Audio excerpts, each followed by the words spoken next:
Hello and welcome to episode 40 of Real Time Chatting. We're back at last after a short break where mostly me couldn't find motivation for stuff and was busy lots of other times but we're back and we're better than ever because we're not using Skype anymore. Yes. Yeah, and I'm here as always with S. Say hello. Hi, I'm S. Hello, and your new HD audio and camera, which is working really well actually. Nice. And today's special guest here to talk about Hearthstone of all things is SRD_27. Hi, Yo, I'm SRD27. do you just say SRD or do you say SUD? I just say anything actually. It's just a random name actually. Like I never even thought about it when I created. Okay. I was going to ask you what 27 was for, but alright. I don't know. I just stuff some random characters and numbers that doesn't sound weird, I guess. Yeah, fair enough. It works. I mean, It looks like it could be like your initials and then Yeah, not a birth year, but year of maybe. birth, 1927. yeah, 1927. 2027. Yeah, on the internet in like a few years. Well, So that was like what, 90 years old then. Okay. Yeah, I'm a 90 years old guy, legit. You look very young. My compliments. but in Thank you. in 2038, people are going to think you're an 11-year-old on the internet. Good point. But yeah, hello, we're back. We're here with a new episode of speedrunning related topics. Yep. We tried to get all of the news and stuff from all the weeks we missed. But yeah, it's kind of hard. We have very little news for being away for 3 weeks. Yeah, I know, right?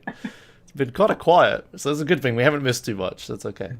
Yeah, well, we missed the GDQ sign up thing. Oh yeah, that was a pretty big deal. Well, I guess. yeah. One of the, if not the most important speedrunning news you could have. Yeah, we did miss that. Yeah, I actually saw your name on the submission page. Yeah, I guess, yeah, I you- submitted. I Yeah. submitted some stuff. What So Okay, we'll move on to the next bit. And this is... I forgot to press that button anyway. Well, welcome to Real Time Chatting episode 40. Woo. Let's talk about our past, I should say, 3 weeks in speedrunning Lots. streaming. Alright, S, tell me about your GDQ submissions. We'll catch up with this. well, I submitted a bunch of games. I submitted Prison Architect to HDQ and SWAT 4, which is like my two main speed games that I was interested in doing at HDQ. SWAT 4 just because it's a really good run, and Prison Architect not necessarily a good run, but I noticed that it's like popular. I don't know. No one watches me when I play it, but like when you say to people, "Hey, Prison Architect speedruns are a thing," I go like, "Oh, that sounds nice." So I'm hopeful for Prison Architect. I'm not sure about SWAT 4. It might be a bit too violent. I don't know. The other games that I submitted 3 other games that were a bit less serious. Octodad, which is 5 minutes, might just get in. What was the 4th one? You can tell that this one was just like something I made up. Oh yeah, Dear Esther. Oh, yeah, okay, yeah. I get in. I mean, HGDQ is not ESA, so maybe it will get in. It'd certainly be something different. And then I submitted San Andreas 100%. Yeah, sure, that'll get in, yeah. But I added like a category where I would just be like, hey, I'll just play any 2 hours, and people could donate to pick which 2 hours. So maybe they will get in. But still Grand Theft Auto, so I don't know. Non-linear. What? Is it how long is it? Like 2 hours, 3 hours? Non-linear is just short of 3 hours. Well, the non-linear part is just over 2, but then with all the stuff around it, it's 3. Yeah, okay, so yeah, partial 100%, donator's choice, and then Los Santos 100% route. Yeah, that's interesting. Maybe. I think you have a good chance of Octodad maybe getting in. Yeah, Octodad Isn't- is short and it's nice. This architect will be interesting actually, I think. It's like Yeah. a different kind of speedrun, and See, that's what S was just saying. Everyone says that, actually, and then you said it. everyone Yeah. says it. And, it got accepted into ESA this year, but I couldn't make it there, so I had to get that cut. And when you look at, like, someone made a vote for your favorite runs that were submitted poll. It's not official GDQ stuff, but someone made that, and Prison Architect got like 30 votes and was like on 66th or something in like the ranking. So it got voted pretty high. So I'm pretty hopeful for Prison Yeah. Architect. But I don't know. In GDQ they get lots of submissions, so anything can happen. Yeah, we'll see. That would be interesting if you got that in. But are you going to GDQ regardless of if you get something in, or? If I don't get something in, I'll rethink it. Okay. But otherwise, I will. Makes sense. I guess it's more like you're thinking about going anyway, but if you get a game in, you're kind of forced to. Yeah, if I get a game in, I'll most definitely go, unless there's something that makes me that I can't go. But if I don't get anything in, I'll just think about it. Fair enough. All right then. I guess we'll move on to what we normally talk about. Was what have we all been doing the past 3 weeks? I guess. I'll start with me because I'm going to be short. Nothing. Next. Yeah, I took a break. I guess I'll go next. I did nothing. Right. So we both took a break. What about you, SRD? I mean, so go on. so yeah, I have some attempts on the news adventure, Hearthstone adventure, and the Knights of the Frozen Throne. There's a category where you beat the last boss with all classes. Yeah. And yeah, I've been trying that. That category is actually annoying because the first two bosses, like you use like very risky strategies and you have to keep resetting. But yeah, if you go past that, the second boss, then the run becomes really interesting. But it's still hard, and I'm still looking for a good attempt. But I messed up a few times, and I should have got the world record if I actually don't mess up. But oh well, yeah. I guess I'm going to keep trying for now. But I'm not sure if I could consider myself of having spending a lot of time in it. I mean, like compared to some other speedrunners who have like spent hundreds of hours, I am definitely not close into that. So yeah, I'm not sure how long will this take. Yeah, I don't think you could do Hearthstone for hundreds of hours. You'd go mad. True, yeah, it's just gonna be really boring if you do it. Yeah. Okay. Okay, I have some questions to ask about Lich King all classes, but I'll probably do it later, I guess. Yeah. Rather than now. But yeah, okay. So that's what we were doing the past few weeks. So you haven't missed much from us, I guess. All right, let's move on. I guess it's kind of tied into like 3 weeks of no podcast, also big, and like the 3 weeks of no speedruns. They're, they're related. They're not. Yes. Very related. All right then. So moving on. First bit of news that we got is the Australian Speedrun Marathon at PAX AS is happening. Yes. And they have a schedule. And it starts the end of this month, Friday, the 27th of October. Yes, I do. I wrote it down to be in the episode, last episode, but then we took a 3-week break, so we're talking about it now. Okay. But nothing has changed. Because the schedule is still here and the event hasn't happened yet, so if you are going to PAX Australia, then you should check this out. Yeah. You should also check it out if you're staying at home. Yeah. I can't remember when we had the Australian Speedrun Marathon person on. Didn't he say he didn't want to do these marathon the PAX ones anymore or something? I don't remember. I don't know. I don't remember. I'm not sure who is organizing this either. Yeah. We should take notes from these episodes so we remember what people say about things.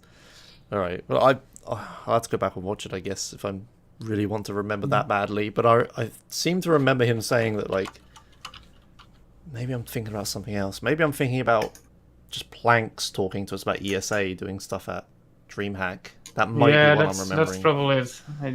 I know Planks at L wanted to, become a more independent event and not rely on DreamHack. As for these Australian marathons, like the previous one they had was also in collaboration with a bunch of groups. Yeah, so I think these Australians will still cooperate with whoever they can. Yeah. There's a few runs in here I can see already just looking at the schedule. You got Road Trip Adventure. If anyone's ever seen that or hasn't seen that game before, it's a Final Fantasy RPG sort of thing. I don't know why I said Final Fantasy. It's an RPG, but everyone's a car. You do races and stuff like that, and you try to get a faster car to win more races. That does not sound like Final Fantasy at all. No, I don't know why I said Final Fantasy. Is it a race or an RPG? Is it a racing game? Or? It's a racing game, but it's like an open world RPG, but the combat is racing. If it makes any sense. I see. It's an old PS2 game. It's really hard to explain. You just have to see it. It's hilarious, and some of the skips they do, it's just abusing the car physics. It's like, in Final Fantasy, there's like a wall you need to get past or something, and you have to beat a boss to do it. Well, in this game, because you're a car, you can just like drive over the hill or whatever. I don't know. It's an interesting run. I remember watching it before. And then you got Legend of Zelda, Simpsons Hit and Run by Liquid Wi-Fi. He seems to be on the show every other week. We mentioned one of his runs. Oh yeah, we should contact him. You should contact him. Should, but he's Australian, so. Oh yeah. Well, then contact someone else. We've had a few Australians here before, but yeah, it's a bit. They just have to wake up at 4 a.m. It's a bit of an ask. Crash Bandicoot 2, Gears of War. I've never actually watched the Gears of War speedrun. That'd be interesting. We have a Gears of War clip in our intro. Yeah, didn't we cover Gears of War? No, we did not. Why do we have a clip of it? That's weird. Okay. Someone sent it to me when I asked for clips. Oh, okay, fair enough. And then you got Digimon World. Oh man, isn't that estimate going to be wrong now? We'll talk about that later. Digimon World. Yeah, I think he just make the estimate very long in case there's crashes and all that, because the new glitch could cause crashes here and there. Okay, makes sense. Yeah. All right. Well, we can talk about Digimon World later. We have that in the speedrun recap. But yeah, that's it. Australian Marathon at PAX starts 27th of October. I was about to say August. So yeah, that'll be fun to watch. So it's a little mini marathon. He runs for 3 days. So yeah, get your fill of Australian speedruns. Unfortunately, it's not a 24/7 or 24-hour-a-day marathon. They will go to sleep at some point, which is probably at European prime time. That's an interesting point. Yeah, I didn't consider that. All right, never mind then. That's probably not watchable for us. Moving on.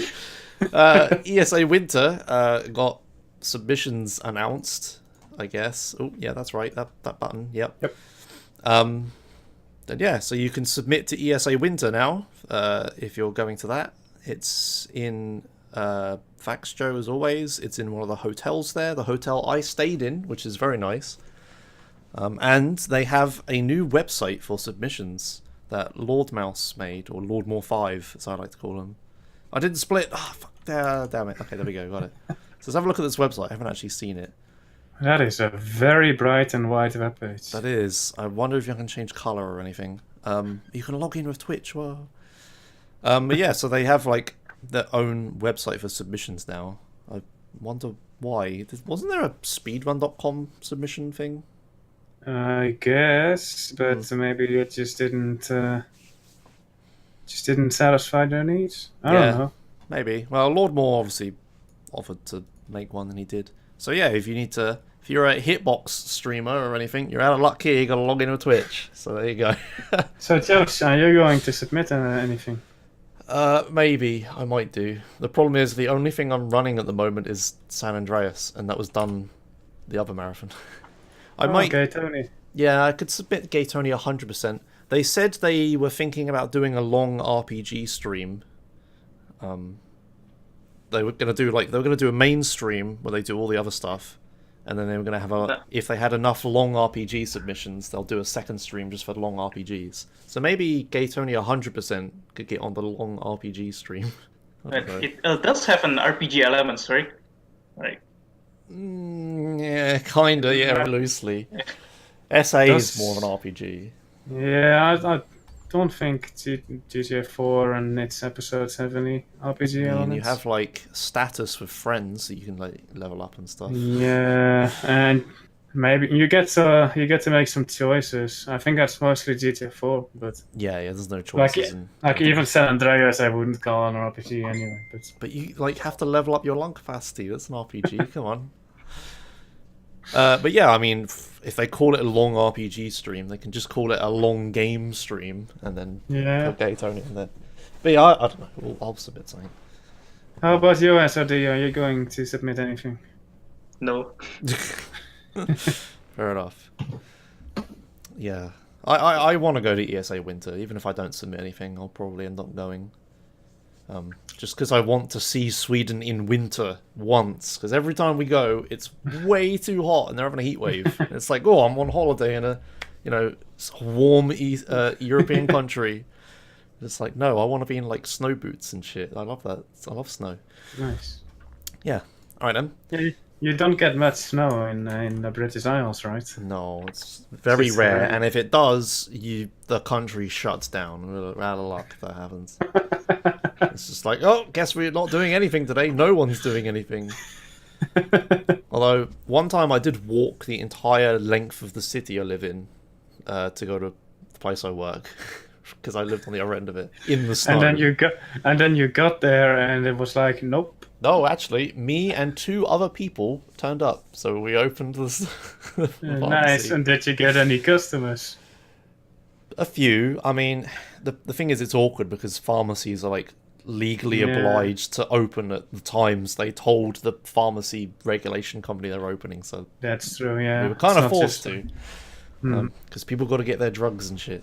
I don't remember how many people came in. Probably not many. All right then. If you need drugs, then there's no other choice really. Yeah, exactly. Have to.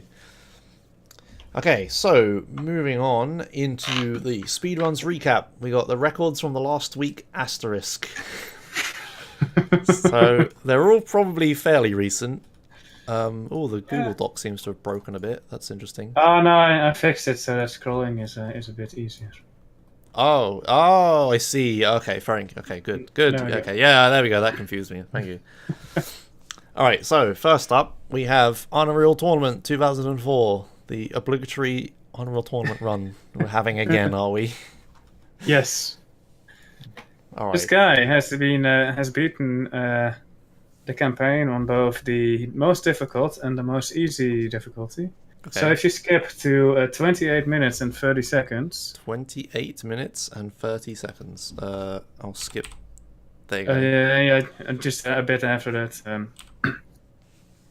You see double domination, and the point of double domination is there are 2 points on the map, A and B, and you have to control both of them at the same time. And when that happens, you have to wait for 10 seconds, and then when those 10 seconds run out, you get a point.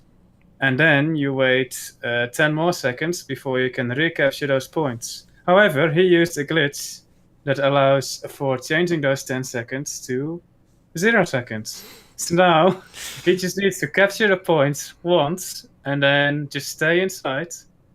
And then his teammates will capture the other point, and he will just get 3 points right away. So if you look at the score at the top, you can see blue team 1 point, and then red team is being a bit annoying with B. This is like the worst map to show this off because it's not fast. And then he died. But then on the most but then his teammates just took care of it, right? And then just suddenly the map ended. So hopefully this one will be a bit better. But yeah, it is on the hardest difficulty, so even with that it can still be pretty tricky. He had a bit of a rough start as well, like his deathmatch didn't go that smooth, the deathmatch intro. This is the hardest difficulty, right? Yeah. Okay. So let's see if he can get it to work now. So here's point A. Okay. And then soon, hopefully, the bots will capture point B. And then he dies. Well, I don't know. It was a lot. It was a lot better in the run he did last week. It was just all so smooth, and then he beat it like yesterday. now we have this shitty bot. Never So, mind. one thing I wonder about this glitch, like when was it found? I mean, this game have a competitive scene, I guess. It's surprisingly competitive, actually. It's been Mm. going. It's not And- going back and forth, but someone is doing a run, and then like 2 months later, someone else beats it. I think he means multiplayer, like when the game came out. Yeah, I mean, like Yeah. kind of like an esports scene or something. And so I guess like they use a version where the glitch has been patched out. I imagine No, it's a menuing single player glitch where you like choose Yeah. the round. It's okay. menuing Yeah. single player. So this isn't a multiplayer. And you know, it's just a game settings thing that carries over into the campaign for some reason. So if you Yeah. were to play multiplayer, then you know that wouldn't work because like- it has its own settings. Whoever's running the tournament could set up the server to have the glitch in it, and that'd be pretty weird, but yeah. Yeah. So I wonder if like there's like a glitch like this accidentally found on a multiplayer like a competitive multiplayer match. Yeah. No, It's like- probably not. That would be really interesting, yeah. Yeah, I can't imagine. Yeah, it would be much more interesting to have People that. are gonna 10-second accuse wait. him of cheating and all that. Well, the thing is, this works for everyone. So if red team were to instead capture those 2 points, then blue team would lose. So it goes both ways. Yeah, I can't imagine it's too useful. Mm. Alright, moving on. We have, if I split correctly, we have Alan Wake in 2 Right. hours and 34 minutes. I love how this game is being run again after you can't buy it anymore. But yeah, Pretty much, yeah. submitted by Taduva. Oh, look at that. His splits aren't quite up against the barrier. Oh, he's 4x3 or something. That's why. Never mind. I thought he was being fancy. Never mind. Anyway, yeah, it got submitted by Taduva, and he left us a ton of notes. So, Alright, go I ahead. guess I'll read them. Yes, please. Taduva says, I had some silly mistakes in this run. Like not noticing that Alan didn't pick up one flagon ammo due to how he was standing, which took me completely by surprise at the end of the bird fight in episode 2. At the elevator skip, 1 hour, 4 minutes. 1 hour and 4 minutes. There. Yeah, good enough. Which you I go. did perfectly in my previous run, as shown in episode 32 of this fabulous podcast. I had kind of forgotten my walk key at first, which is why you can see me running back and forth weirdly at first, and then fail it a few more times because that trick does require exact timing. You can tell from me running dangerously close to the edge a few times that it's also possible to die there trying to do this trick. I also had some other small mistakes, like crashing into a tree and failing some minor skips. Crashing into a tree on foot. That sounds nice. Alright, some more notes. So from this run, I learned to pay more attention to my ammo and to practice difficult tricks again directly before the run. That's some wise lessons. Still, this was a pretty decent run overall. There aren't really any new skips. I just pulled off some stuff better, including not dying on the troll bridge. That is at 2 hours, 19 minutes and 30 seconds. 2 hours, 19 minutes, and 30 seconds. There, close enough. Good enough. During practice, I actually found out that flares don't just stun Taken, the human enemies, but can also prevent possessed objects from flying at you, which made this very random section much safer. Oh, this is the bridge, yeah. When I played this game and I did this bridge, I figured that out as well. Ugh, why aren't you running it then? God. because I've only played through it once. Okay. Another skip at 2 hours, 3 minutes and 50 seconds. 2 hours, 3 minutes. 2 hours. That is in the past. Yeah, yes. that confused me. 2 hours, 3 minutes, and 50 seconds. Alright, there. Where I just completely ignore the buttons shows the air control you have in this game. Plus me almost killing the run by jumping dangerously close to the edge. Twice. Okay. We'll see that, I guess. Did we see that? I Haven't didn't seen see it that, yet. I was reading comments. I think Oh, this- here he's climbing on a Ooh. ledge. That was a pretty tricky jump, yeah, what the hell? Yeah. Ooh. Too fancy. He like skipped the button. All right, he's gonna do it again. Yeah. Almost killing the run, but jumping dangerously close to the edge twice. Yeah. Yeah, I see that. Nice. All right, one last timestamp. Okay. It's at 55 minutes flat. Why back in time? Damn it, 55. Okay, Yeah. close enough. Another little skip that I did get perfectly is in the coal mine. You can't jump during the call, but if you get the chain swinging a bit, you can. Or if you get the chain swinging a bit, you can walk onto it and already continue to the button you need to press next. This is one of those things Mr. Monkey found a few months ago. Oh, there's the chain. He's like pushing the chain, and then yeah, you can get on top of it. What the hell? Hey. Not sure if you could tell from the list of mistakes above, but improving this time is still very much possible, although certainly harder than before.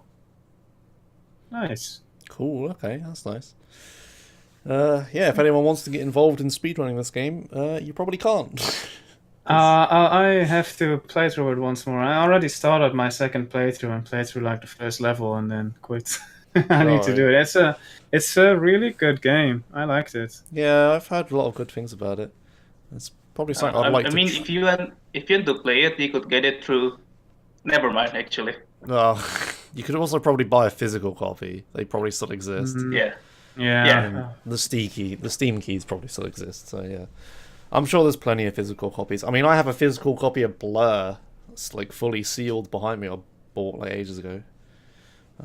So I'm sure there's still some copies of the game that exist. And maybe they'll fix their licensing stuff or something, and then in 10 years from now it'll appear on Good Old Games or something like that. Yeah, but then they'll just ruin the Steam version, remove all the music, like like Rockstar. I don't know. Anyway, less about game politics, more about speedruns, I guess. But yeah, that's I brought it up. It's my bad. Yeah, this is that's Alan Wake. It's an interesting game. You'd think it's just a walking sim, but I guess it isn't because it actually has like mechanics. Yeah. It's a pretty unique combat mechanics. So you first have to shine your light at the evil demons to get rid of the demons inside, and then you have to shoot them to kill them. Yeah. If you shoot them first and then shine the light at them, then nothing will happen. Okay, right. Next game. I've clicked it and I'm sad. Let's see. Let's see what you think of this next game. This next game is Island Dash. Submitted by Rydog. It's Island Dash. Wait, what? Did you shuffle the games? No. Oh, why didn't that work? Ooh, I'm What's sad. going on? I skipped to the next video text and it's gone one too many ahead. Okay, never mind. I won't have the text on the screen, but it's Island Dash in some amount of time by Rydog. It's not by Rydog, actually. It's by Sonic Yellow. Oh, yeah, of course Rydog submitted it. God, this is why we need the text. Rydog submitted his own run, but then it got beaten. Okay. There's notes, though, right? Yes. Please tell me what's happening. But these notes apply to his run. But he says this is a walking sim, and this is a meme game, and that it is supposed to impress me, and that Josh is supposed to facepalm, and that Rydog should come on another episode of Real-Time Chatting. Oh, is that the little tick list he submitted? Like, Yes. yeah, I think I saw that, yeah. Alright, here comes the unformatted, a big blob of text from Rydog.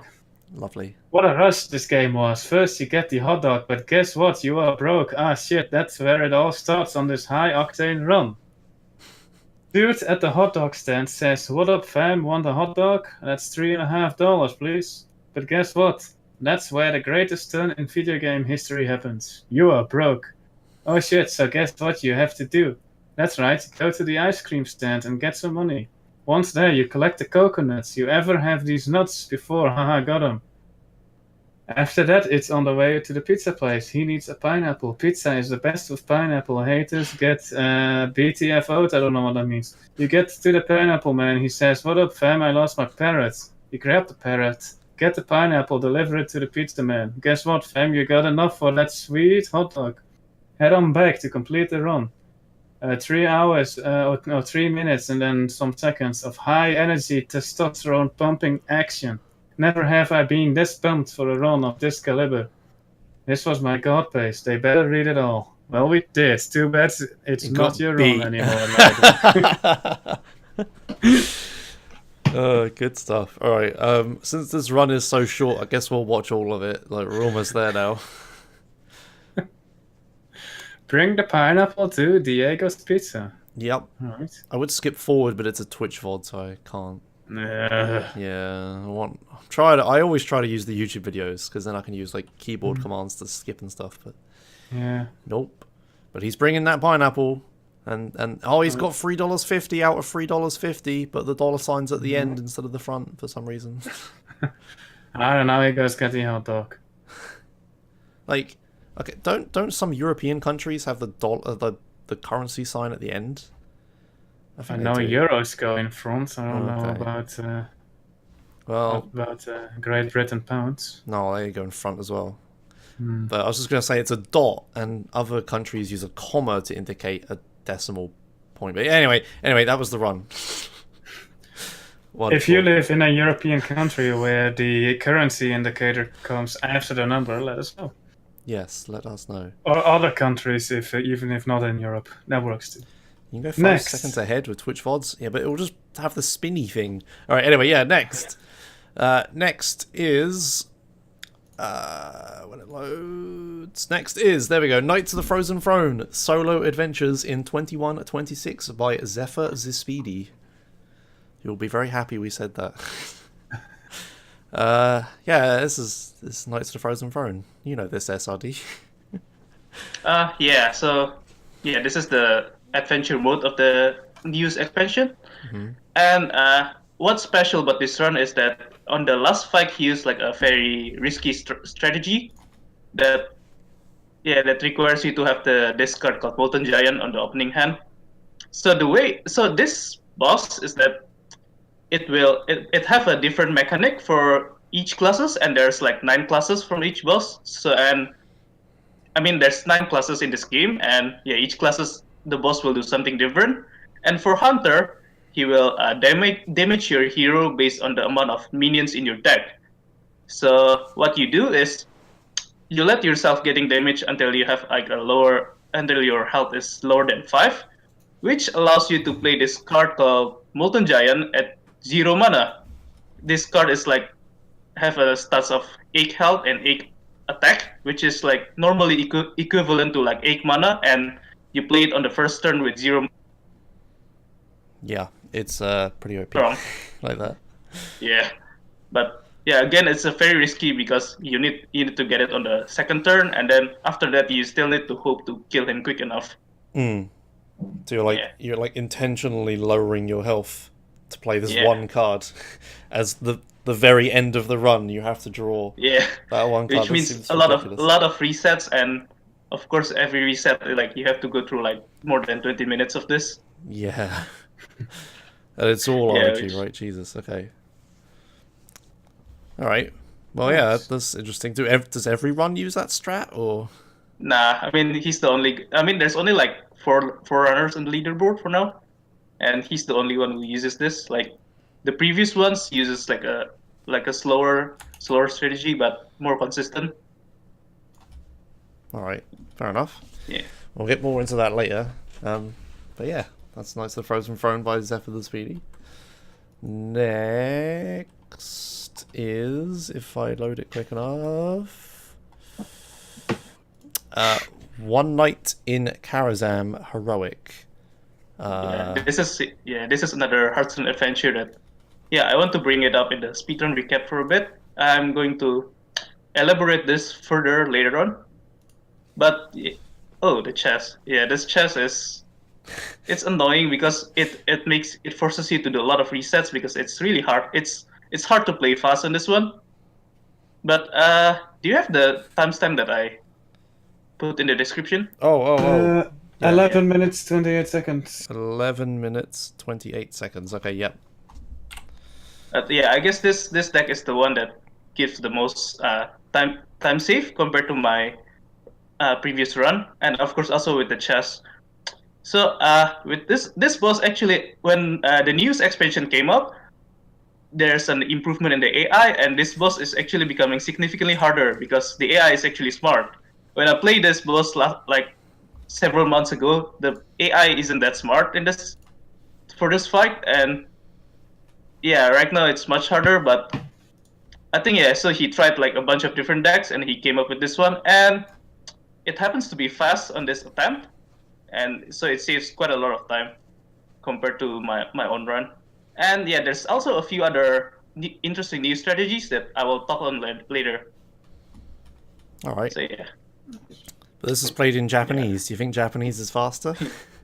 I don't think it matters. Like, there's a few dialogues in the game. I'm not sure if the time is different or not. And even if it's different, it will probably only be like very small.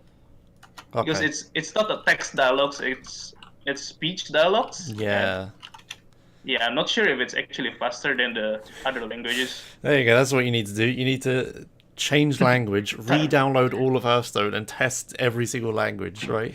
Yeah, I mean, there's a bunch of language, like, I don't know. And it tests for like I don't know, 1 second. Maybe there's one language that will save us like 3 seconds. Yeah, man. It'll be worth it just to play Hearthstone forever in the wrong language. And it'll probably be a different language for every expansion as well, so you'll have to change every time. Yeah, good point. All right. Actually, it's already been downloaded. You could just change it on the setting. Oh, alright, well, whatever. Anyway, moving on. Next is Alien Swarm Lander's Escape in 12 minutes and 15 seconds on the old patch. Reactive drop even, by Onin. Yep. Yeah. Who's still doing these things. Didn't we talk about the Taz of this last time? Yeah, we did, and Onin mentioned that a few days after that test was released, they patched a lot of these things. Yeah.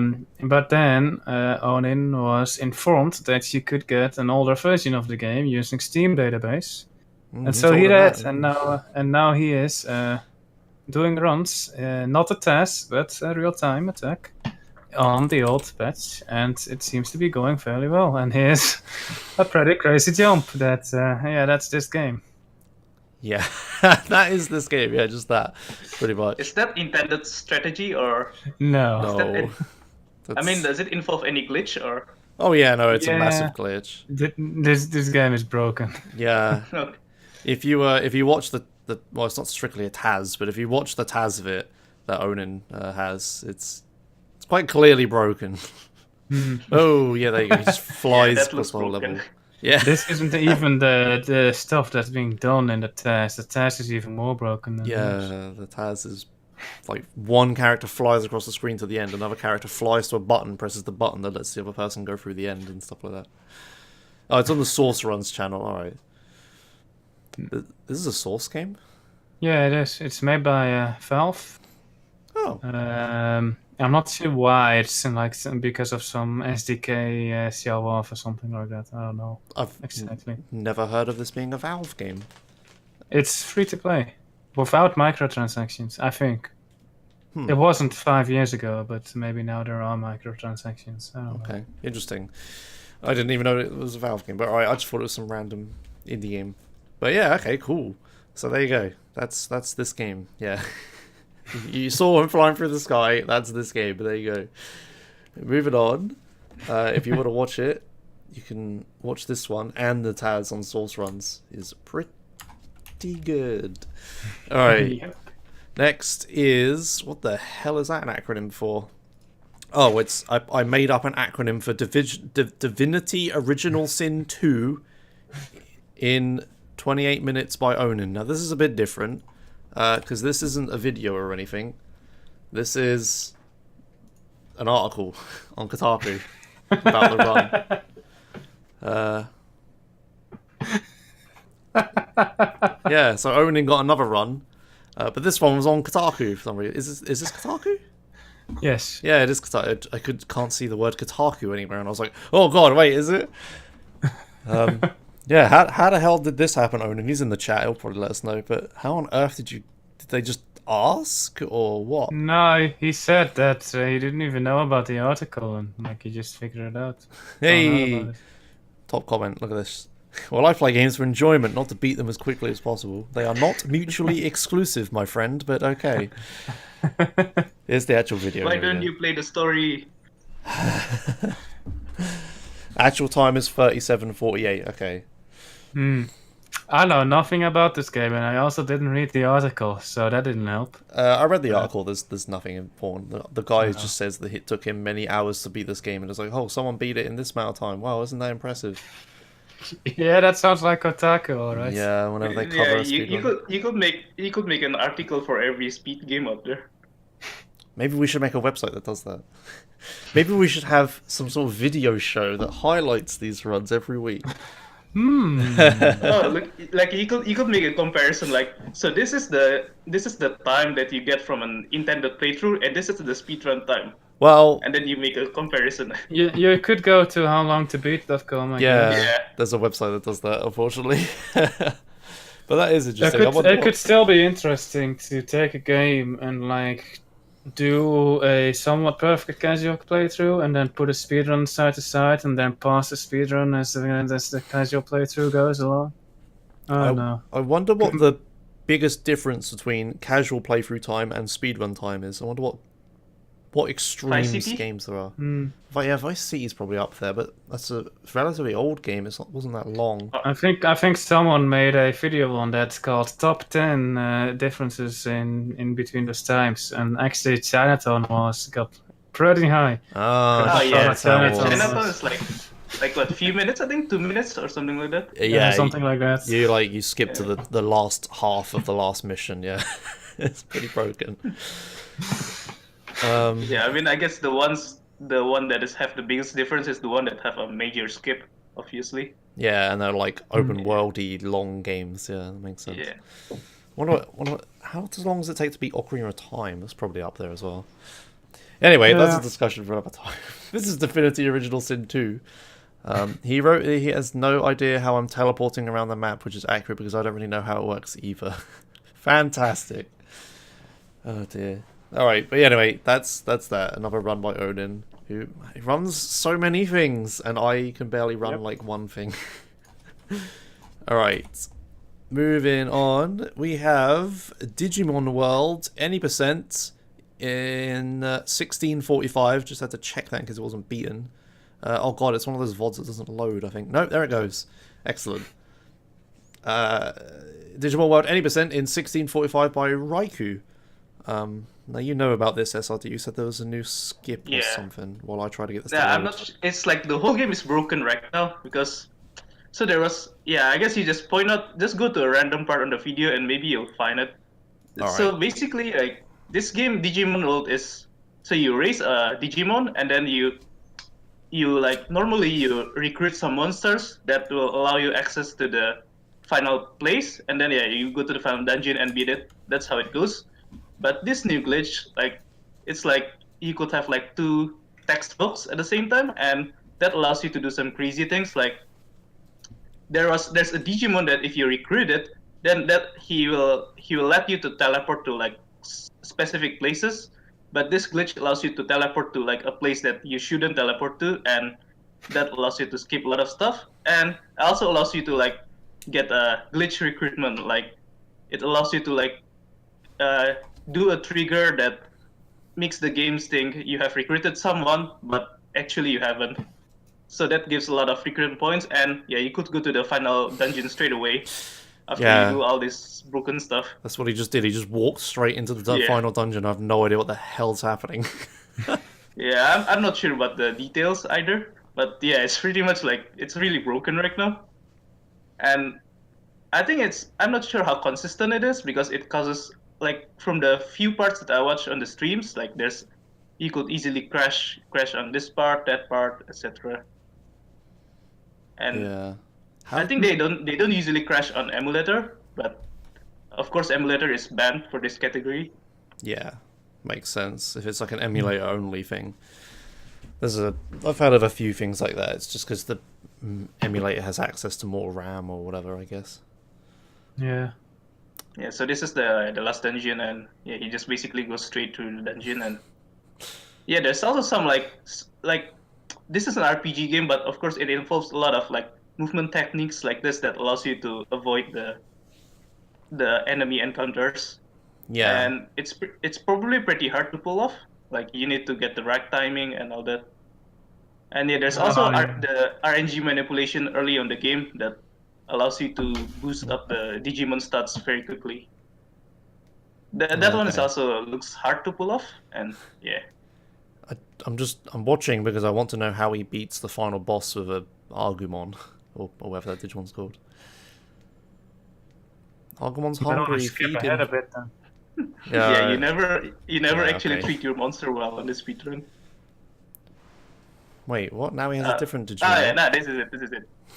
This is the last boss. But there's like tons of stuff. Oh, it's just credits and whatnot. Okay. Yeah, just credits. Wait, his Oh, Digimon evolves? What?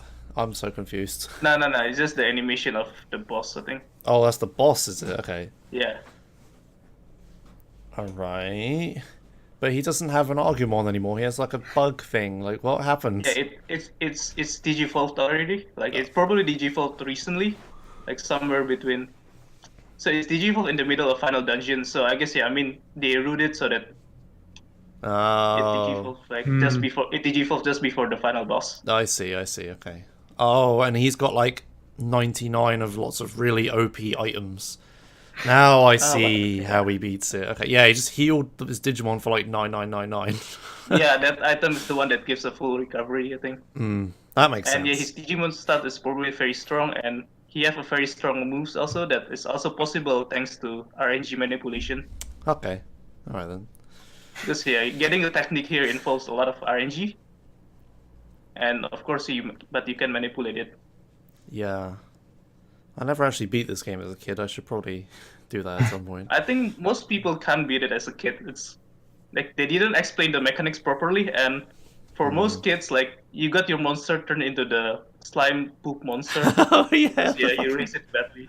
Like the Numemon monster is like if you raise the monster badly, then yeah, it will turn into a poop. weaker version. And yeah, his ability is like literally throwing a poop. Yeah, it's a giant poop Digimon. It's pretty bad. Yeah, I never beat this game. It's probably just poorly translated Japanese, which is why none of us could play as kids. Maybe I don't know. It's the translation is alright, but it's just that the mechanics isn't explained properly. So yeah, there's like a huge design issue with this game, I think. Because Okay. yeah, if you don't understand the mechanics, then yeah, you won't be able to beat this game. Yeah, it's the final blow. Okay. So that's how he wins. He gets a load of ridiculous items and gets a really good Digimon in the middle of the dungeon. Makes sense. Alright, interesting.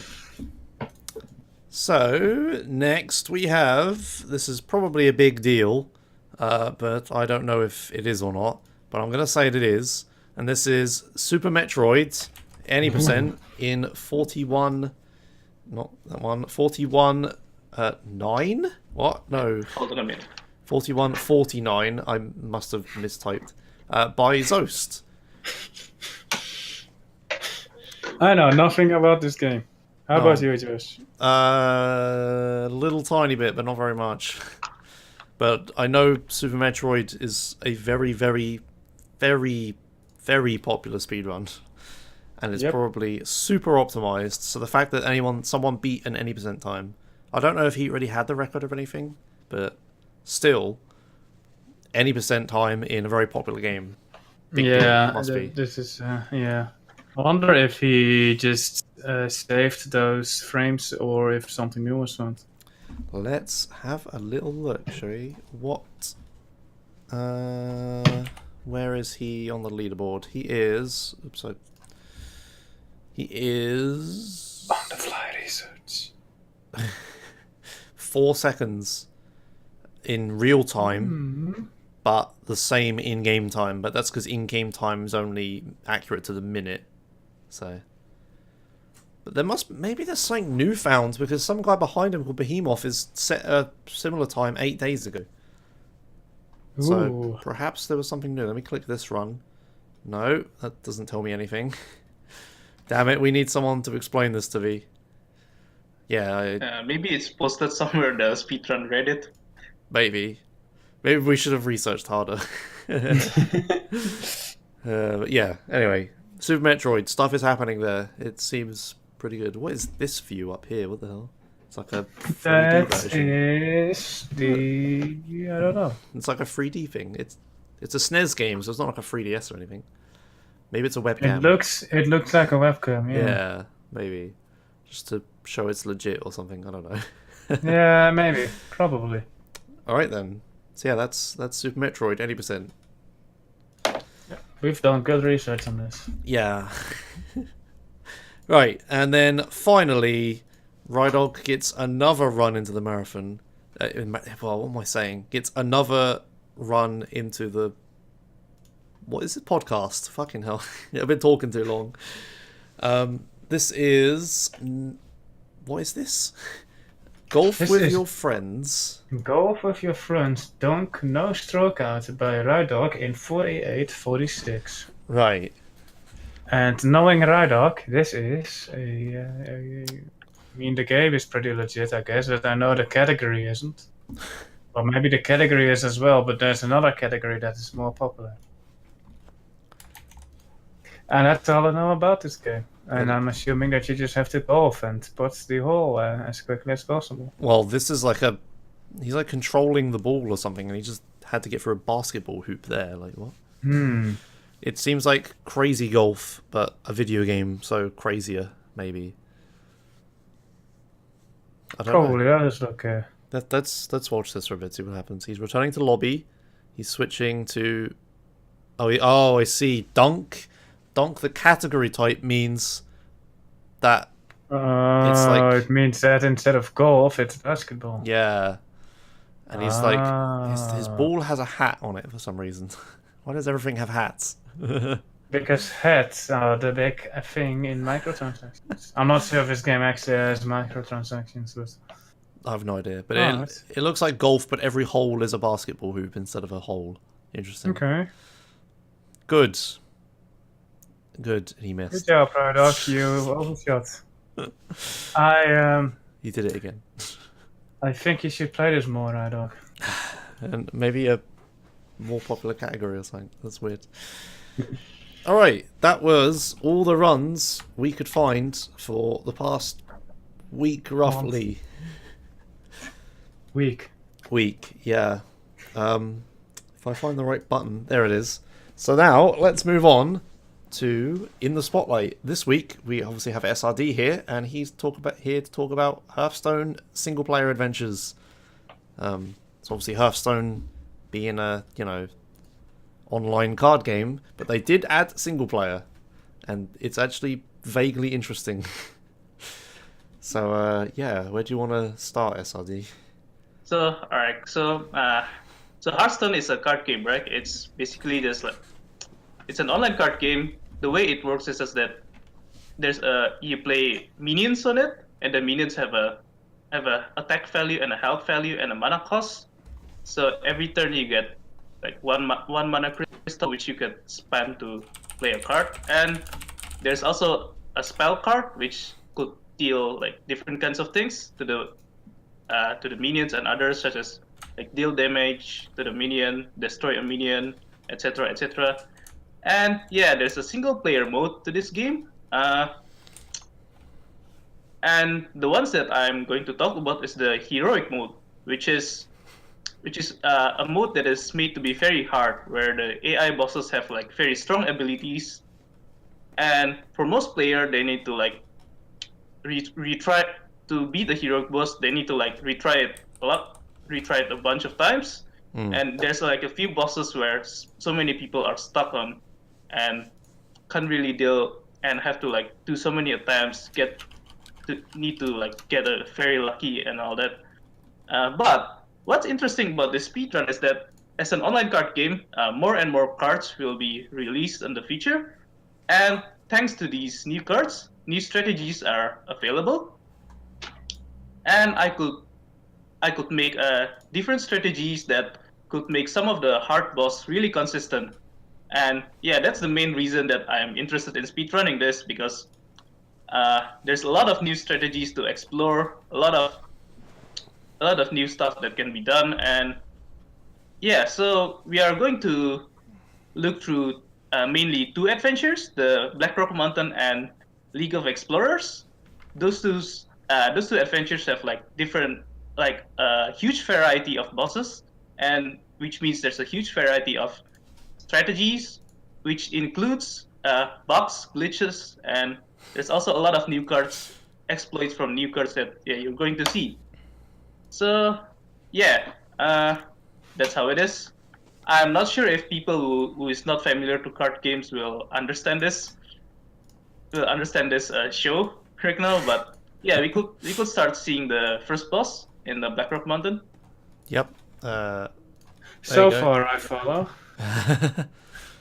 Oh god, there's these things. How do you? Yeah, the green Guzzler. Yeah. How do you?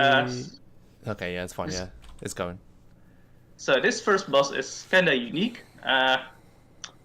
The boss ability is that on every turn he will put a minion from your deck instead of your hand to the board itself. So you don't need to play your minions. The boss will just put it straight directly into your board.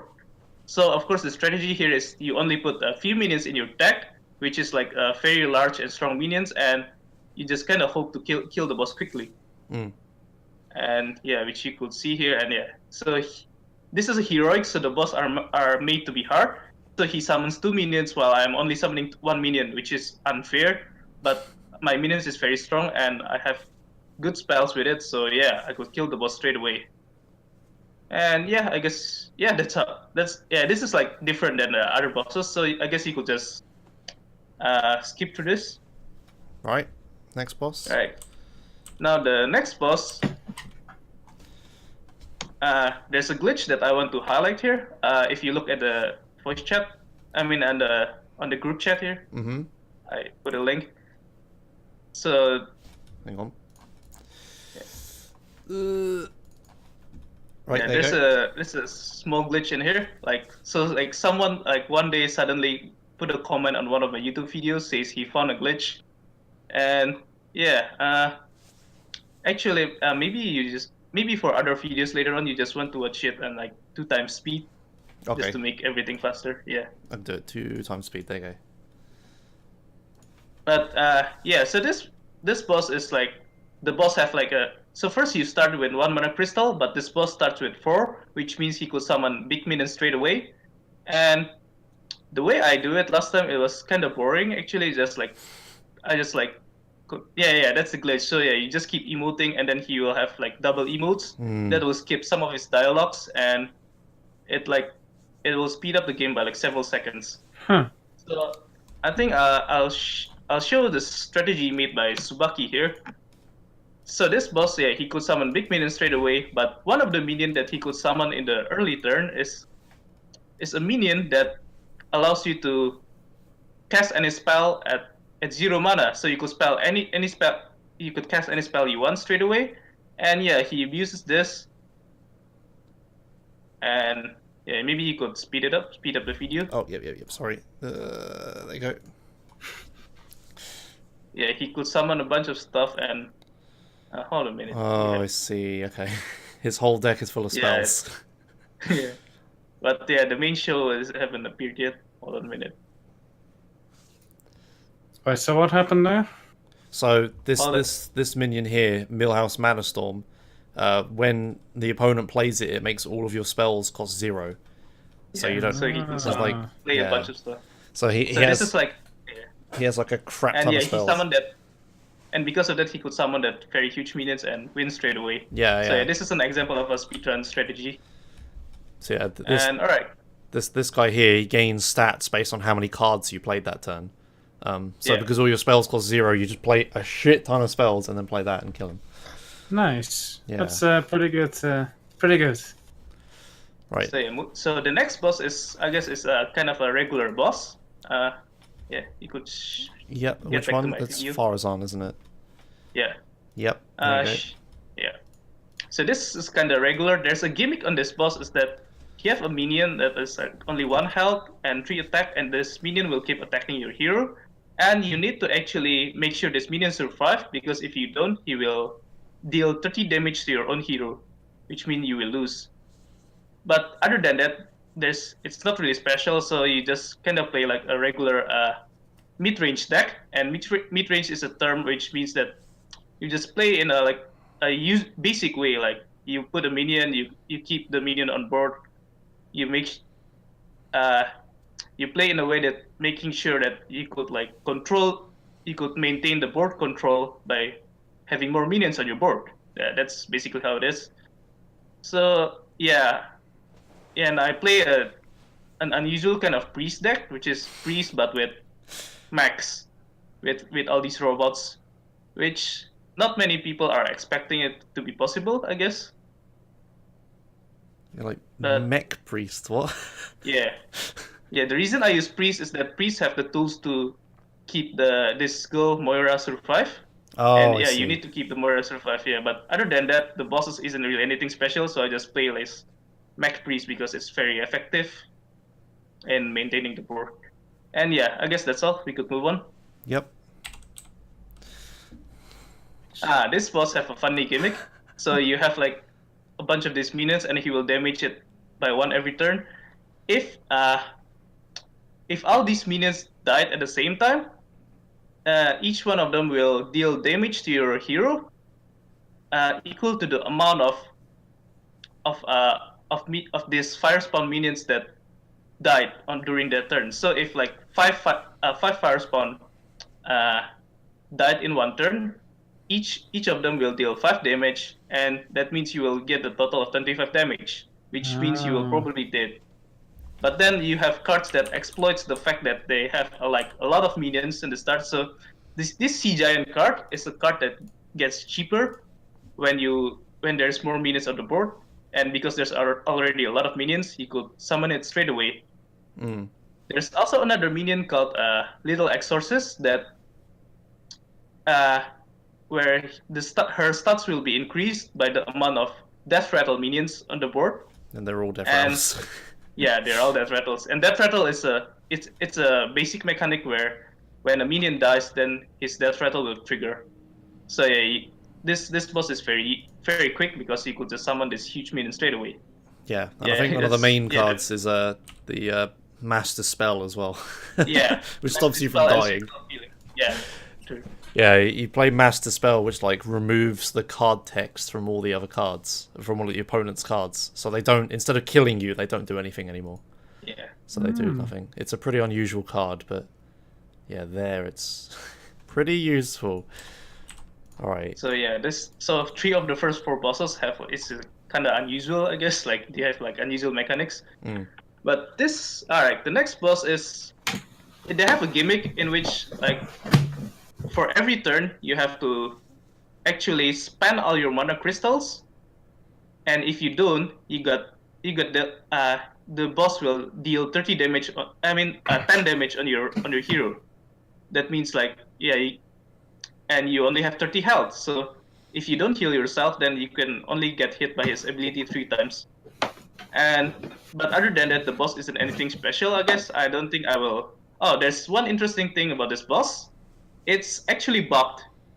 This boss have a very strong card called Living Bomb.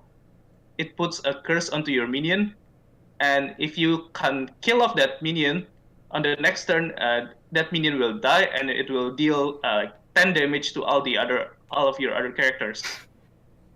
But for some reason, the boss doesn't use that card at all. What? Just doesn't use it? Yeah. I mean, it does use it back when the Blackrock Abundant came out, but I do this run like 1.5 years after it came out, and for some reason the boss is bugged and never used that card, which makes the whole process a lot smoother. Yeah. I guess that's and funny thing about playing these games that get patched all the time. There's old content that gets broken. Yeah. You have like new bugs or old bugs that get fixed. Yeah. Yeah. Interesting. And I also put this like, you see the panda cards, the Brewmasters. It puts back minions into your hand and helps you in clearing out your mana crystals every turn. And Tsubaki uses oh, by the way, there's also another runner named Tsubaki, a Japanese guy, and like recently he started speedrunning these adventures, and he started to make new strategies, improving the old strategies, thanks to the cards that came out after I do this run. So yeah, sometimes I will go show his strategy here and show the kinds of improvements that he will make. So yeah, alright. let's just Next one, yeah. let's just go to the next one. Right. And this boss again is kind of similar to the last boss. It has a gimmick, but it's not that hard to beat because. So the gimmick is that most of his cards are this card called Molten Giant, which costs less when his health is lower. So the way you beat it is just you make sure you don't deal too much damage on his on the enemy hero before you start killing him. And when you kill this hero, another hero will pop up, which you could see like about a few minutes into this fight, I think. Another hero will pop up and he will have a very strong ability in which deal like 8 damage to two random enemy characters. So before you start to killing the first hero, you're gonna build up a huge board, a huge amount of minions, so that you could kill the second boss straight away. Because the second boss also have like a very high health. But it's not really special. And I guess if you want to skip it, then you could just skip it. Okay, I'll skip to here. So here's you killing the first one. Yeah. Now, if you look at Tsubaki's run, he uses a different strategy where you use a priest and use a combo of several different cards that allows you to deal a lot of damage straight away. And I don't think we should show it right now because I'm going to show it on a different fight where it will be cooler to show. Now, Holy crap. That's an example. His health is low and he summoned a bunch of those minions, but I could kill it straight away. All right. So the next minion, So the next boss, his gimmick is that on every turn he could kill a random minion without spending any mana. So of course, you could abuse this mechanic by putting in minions that will actually be good if it dies, such as like just now the Nerubian Egg. When it dies, you get a strong minion. And of course, the main strategy of this is that you use a druid who have the ability to summon a bunch of minions at once. And because every turn he can only kill one minion, if you have a bunch of minions, then his ability is really strong. And so that's how it is. All right. Next one. Next one. All right. God, you lost some time there. All right. Next. This boss. All right. So this is a really interesting one. So in this boss, you will only have 1 mana crystals, but all your cards have only cost 1 mana, so you can play big cards straight away. But what makes this boss hard is that he could play 2 cards instead of 1 every turn. And this is the boss that like every player out there complain like you need a lot of luck, you need a lot of RNG. I can't beat this boss, etc., etc. Because this boss have ways to remove your minions straight away, and so it's really unfair. However, like there's an expansion that came out like about a year after this adventure, Whispers of the Old Gods. They released a new Warlock card called there you go, that's the card Doom. that I just drew. Doom, Doom, it destroys all minions and it draws you a card for each minion that get destroyed. Which means that because this board could easily dominate the board, and every time he dominates the board, I will just use that card, and I could, which means I could just like reset the game every time he dominates the board. Yeah. And thanks to that card, it becomes very consistent. Right? This strategy is it's not fully consistent yet. I mean, if you don't have the right card, you still lose, but it's definitely a lot more consistent than what it used to be, and this is one of the main examples where a new card makes a hard boss much easier. That's how it is. I mean, I guess you could move on if you want now. Yeah, okay. Have there been any instances where a card that you would use got nerfed and the boss just became really difficult? There are a lot of nerfs that have happened in the history, but none of the nerfs have like significant impact yet. Fortunately, I mean it could still like slightly affect the fights. Like it could make the fights a bit slower if like the mana cost is increased by 1, for example.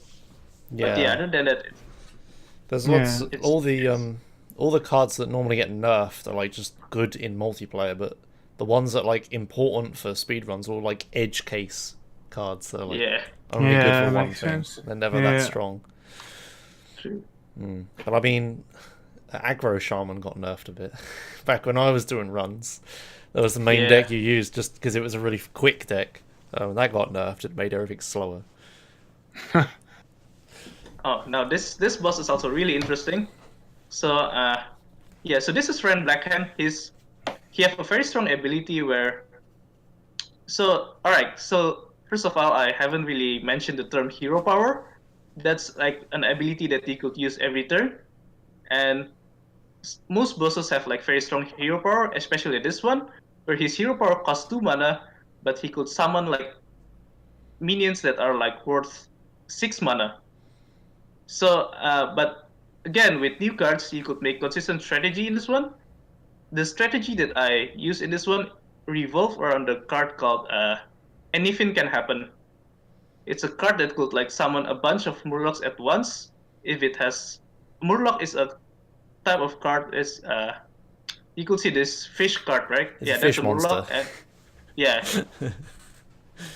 and when it dies, it will be summoned back by the one card which costs 10 mana called Anything. And when you cast that card, you could summon.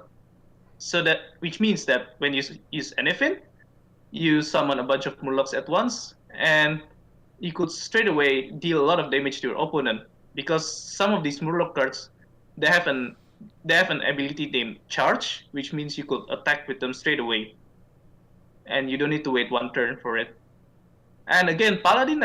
So there's a lot of new cards that released after this expansion that helps a lot with this boss.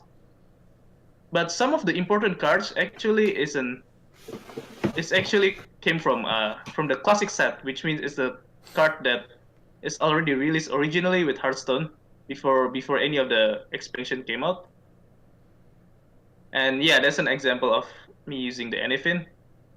And hold on a minute. There's one highlight of this fight that I want to show. Actually. So, all right. So for if you don't know about Hearthstone, you probably won't understand this explanation. But the reason that I use Paladin is because there's not only because of Anything, but because of this card called Divine Favor. There you go. Divine Favor allows you to draw the amount of cards equal to the amount of cards that the opponent have. And this boss, I noticed that he tend to have a lot of cards in his hand, which means you could draw a lot of cards with that one card. You won't see those cards in any of the guides online that you see, but yeah, I think that's a really important discovery that helps me on some of my future fights later on. And all right, so yeah, so the next boss here, yeah, this is another boss that kind of have a gimmick on it, but other than that, it isn't really hard. So I just use a deck archetype known as a Zoo Warlock, which is like a warlock that plays a bunch of different kind of creatures. So the gimmick is that they have an egg here, starts at 3 health. On every turn, they will buff the egg by 1 health, and if it gets to 5 health, it will summon a 7/7 dragon. But yeah, I managed to steal one of his dragons here. That's lucky. Flipping mind control But yeah, so tech. the gimmick is just that you use cards that could kill the egg easily. So this egg have 0 attack, and you have a card called Caras Alchemist that allows you to switch the value of attack and health. Yeah, there you go. So the attack and health got switched, and because it original have a 0 attack, the health becomes 0 and it will die instantly. And of course, there are other cards that is strong when there's a lot of minions on the board, such as Sea Giant or Mind Control Tag, which makes this fight is pretty easy. But I mean, well, this fight isn't known to be hard. Most people doesn't really have trouble with this fight, so the strategy isn't that interesting. And yeah, let's just move on. All right. This one, Valcatraz. Oh yeah, now this one is fun. This one is it's actually hard to play fast, and you'll see why. So yeah, this this boss will draw 3 cards for each player on every turn. And because you get to draw a lot of cards, you could play a strategy that is very risky to play in other bosses. But this one you always have like a huge amount of card, and you could summon a lot of minions straight away from the early turns. And again, yeah, that allows you to build a very huge board straight away. On any other bosses, it will be you will need a lot of luck to make a very huge board like this, because you don't draw a lot of cards. Yeah, that's it. But the hard part of this speedrun, this boss is easy, but the hard part about this boss is that you need to calculate a lot of numbers very quickly here, and if you calculate it wrong, then maybe you could like miss lethal. You could have missed the chance to kill him, and if you do that, then that means you slow down your speedrun. I imagine if you have lots of cards in your hand, it's harder to make a decision that's as well. that's You're like, also oh the god, part, like. So which card should I play? That's like, which minion should I play? There's like a lot of possibilities. Oh, and this is another boss that is known to be very hard. Let me just show the strategy that Tsubaki have made here instead of mine. So before that, let me just explain a bit about this boss. So this boss, every turn he will play a curse he will give a curse to your hand. This curse is like a 3 mana spell that if it stays on your hand, it will have harmful effect on yourself, such as dealing damage to your own hero, or it makes the enemy's minion cost cheaper, and that means you have to keep removing these cards before you die. But the thing is, the curse card costs 3 mana, which is a lot in the early turns, and yeah, that's why this boss is known to be very hard. Most people struggle a lot with this boss. But now, so Tsubaki, like, I mean, this strategy, you will really understand this if you are not familiar with Hearthstone itself. But he uses a lot of cards that synergize with spells, such as the Red Mana Wyrm, or the Radiant Elemental, Piece of the Feast, etc.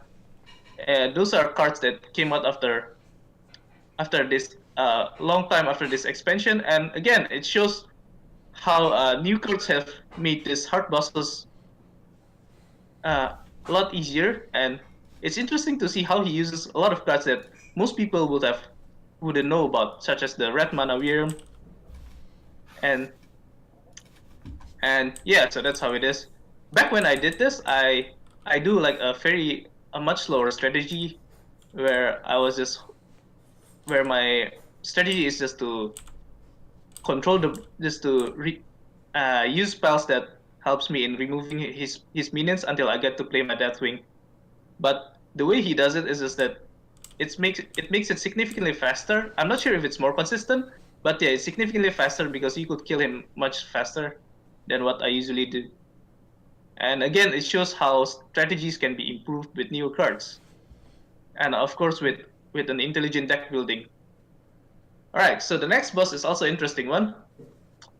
So it's a boss where the gimmick is that on the first turn, he will transform into a dragon, and he will have 10 mana instead of 1. So on the second turn, he could start to play a bunch of minions, and the hard part about this boss is that you have to defend yourself against a lot of minions straight away.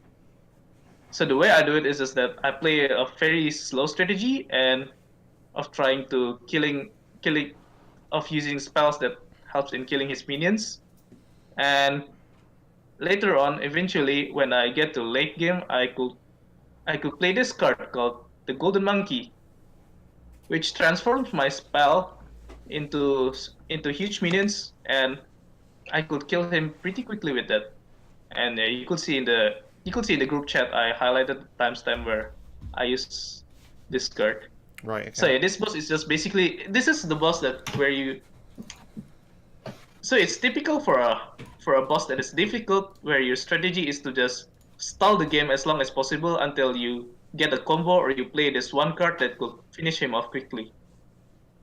Now, Tsubaki improved this strategy. He uses a different class called Priest. The way he plays is kind of similar, where you try to stall the game as much as possible until he gets his combo.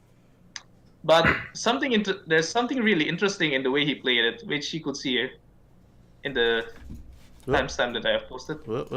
Yeah. The... Yep. Now, hold on a minute. Let's speed up the video and see if you notice anything interesting about this. Have you noticed it, Josh? Anything interesting the way he plays? Then the dragon ain't doing anything. yeah. So that's basically how that is, because turns out like if you don't play any minions, that the dragon will eventually like stop playing anything. So this is like in a way you could consider it an exploit, because this boss have a lot of spell in his deck, and so once you clear out his minions, then you just wait until you get your combo. What? And the combo should be the fuck? yeah, because the way I do it back when I was running this, the strategy does involve some minions that helps you healing yourself or controlling the board.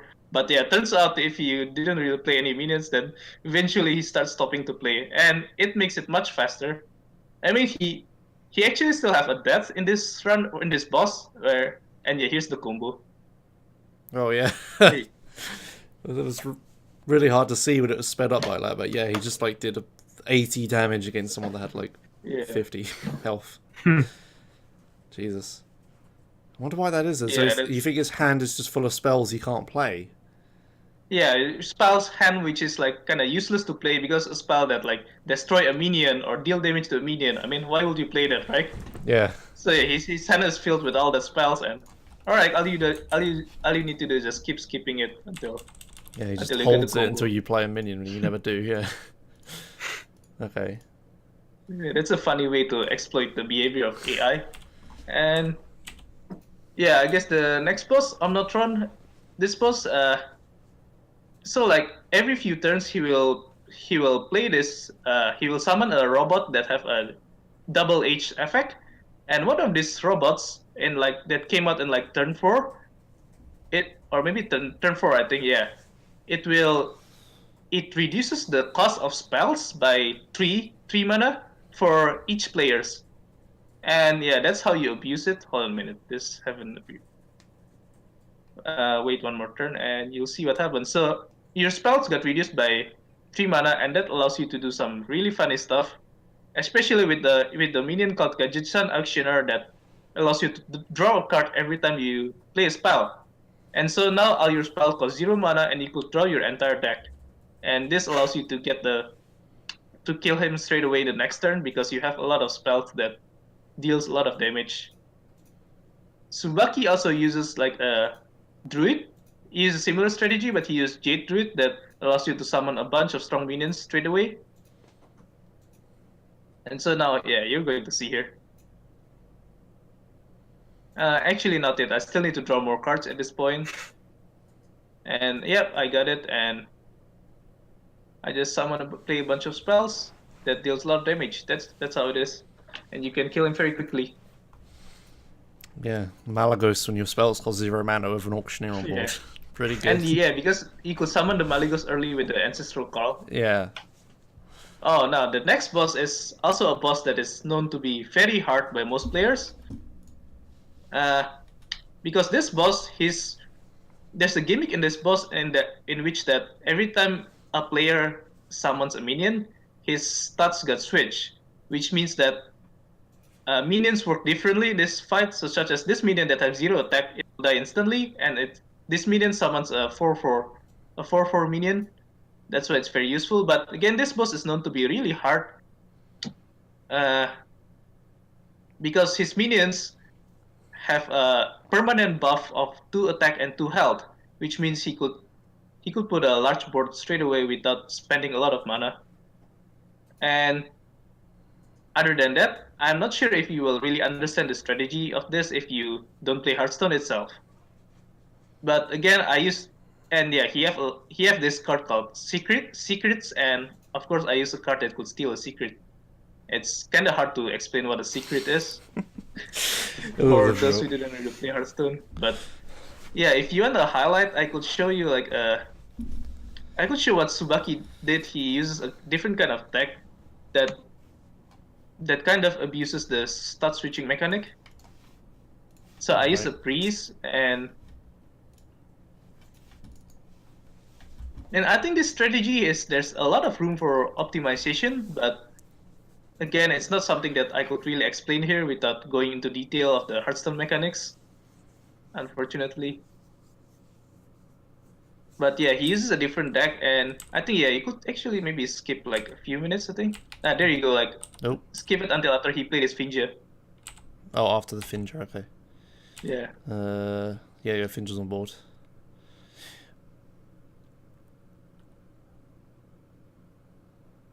This. Yeah, there's this Murloc, this card called a Murloc War Leader. It buffs all your Murlocs, and because of the stat switching mechanics, it will like reapply the buff after every turn, which means like your buff got reapplied after every turn, and your stat will keep increasing over and over, and that allows you to build like a very huge board in a short amount of time. Yeah, a little hard to explain. It's weird how it works. This like, one is yeah, it's like the minion gets buffed, and then its health and attack gets switched, and then because of that, the game buffs it again. It's really weird. Yeah, it's hard to explain if you don't know Hearthstone mechanics. Yeah, I mean, it shouldn't even work like that in the first place, but yeah. Well, it's No, not it's a glitch. It's not a glitch. It's an intended mechanic, but it's not a glitch. But it's an unusual mechanic that people wouldn't really be aware of, I think. Yeah, it's not a glitch. It's just intentional. It's unintuitive how it works. It doesn't make any sense. I think it's intuitive if you actually know how the mechanics work, but most people who see it in the first time, they will probably think like, "Oh, what the hell is going on here?" Yeah, exactly. All right, next one. Yeah. So the next one is, this one isn't that hard. There's a gimmick where the boss have a weapon that gets buffed every time you play a card. So if you don't destroy his weapon will. So yeah, he has that card called Weapons, and Weapon allow him to attack directly, either attacking your minions or attacking your hero. And if you don't destroy the weapons, then his weapon will get really strong. So of course the strategy here is to play a bunch of cards that helps in destroying your weapons. But other than that, the boss isn't really special. It's just like, you just play like a regular deck and hope you win as fast as possible. All right, I'll move on then. Yeah. Just weapon removal. Now, right, Yeah. Yep. Last so one. The next boss. This one have a really interesting. This one is really interesting. So this boss have like 3 phases, but you could skip through the phases in a way. So this boss, right? You see he have like a 30 health and 30 armor.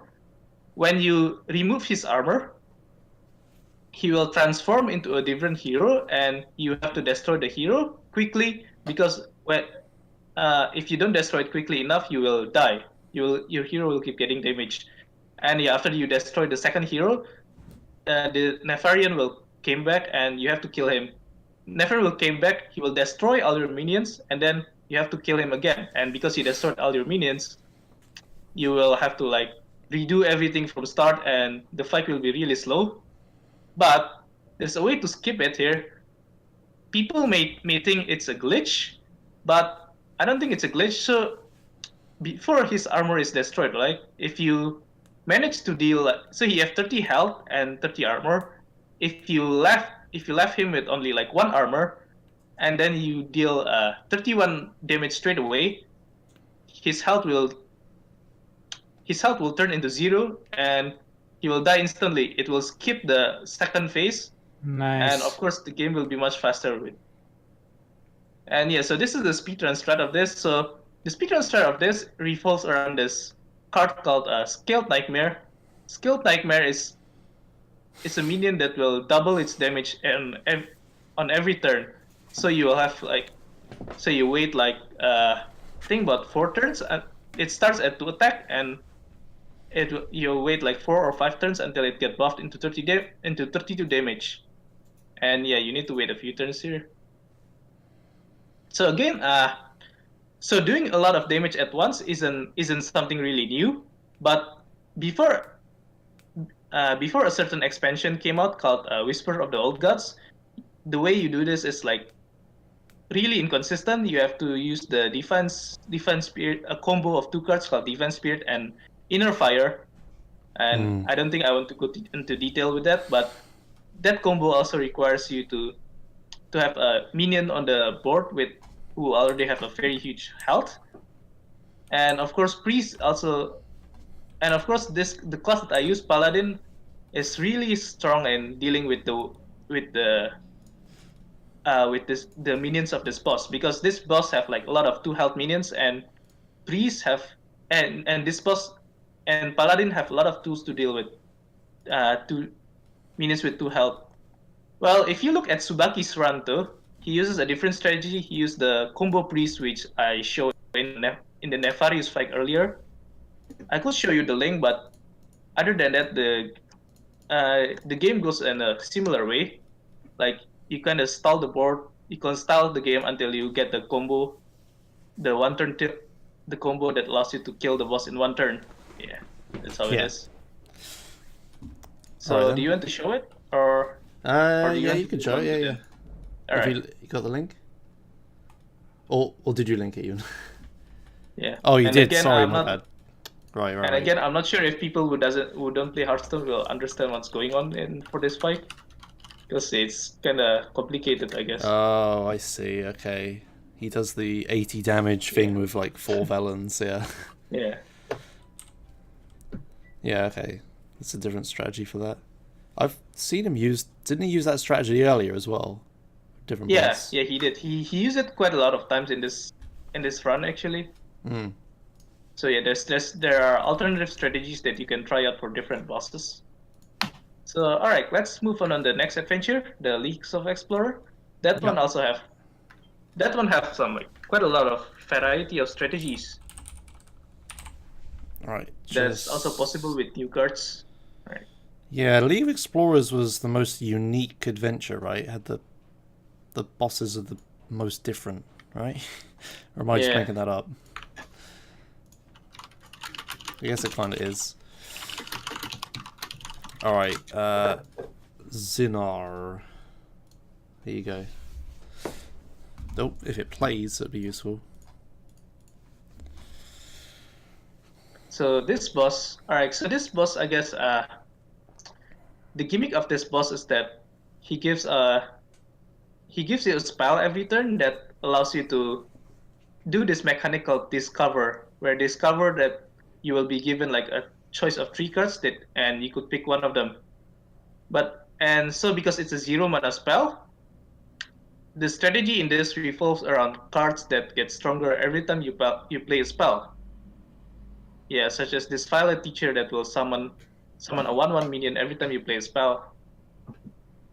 Now, the strategy, it isn't really interesting, I guess. But an interesting part is that Josh, you like to play with Quest Mage, right? Yes. And the 0 mana spell that he gives is a spell outside the deck, which means the Mage Quest will be really easily completed, right? Yeah. Yeah. But the thing is, I'm not sure if it's worth it to try to play with it. Yeah, it's something that could be explored, I guess. Maybe. Eventually. I mean, what good is an extra turn though? Like, just hit him in the face with a bunch of minions again. Yeah, I don't know. Yeah.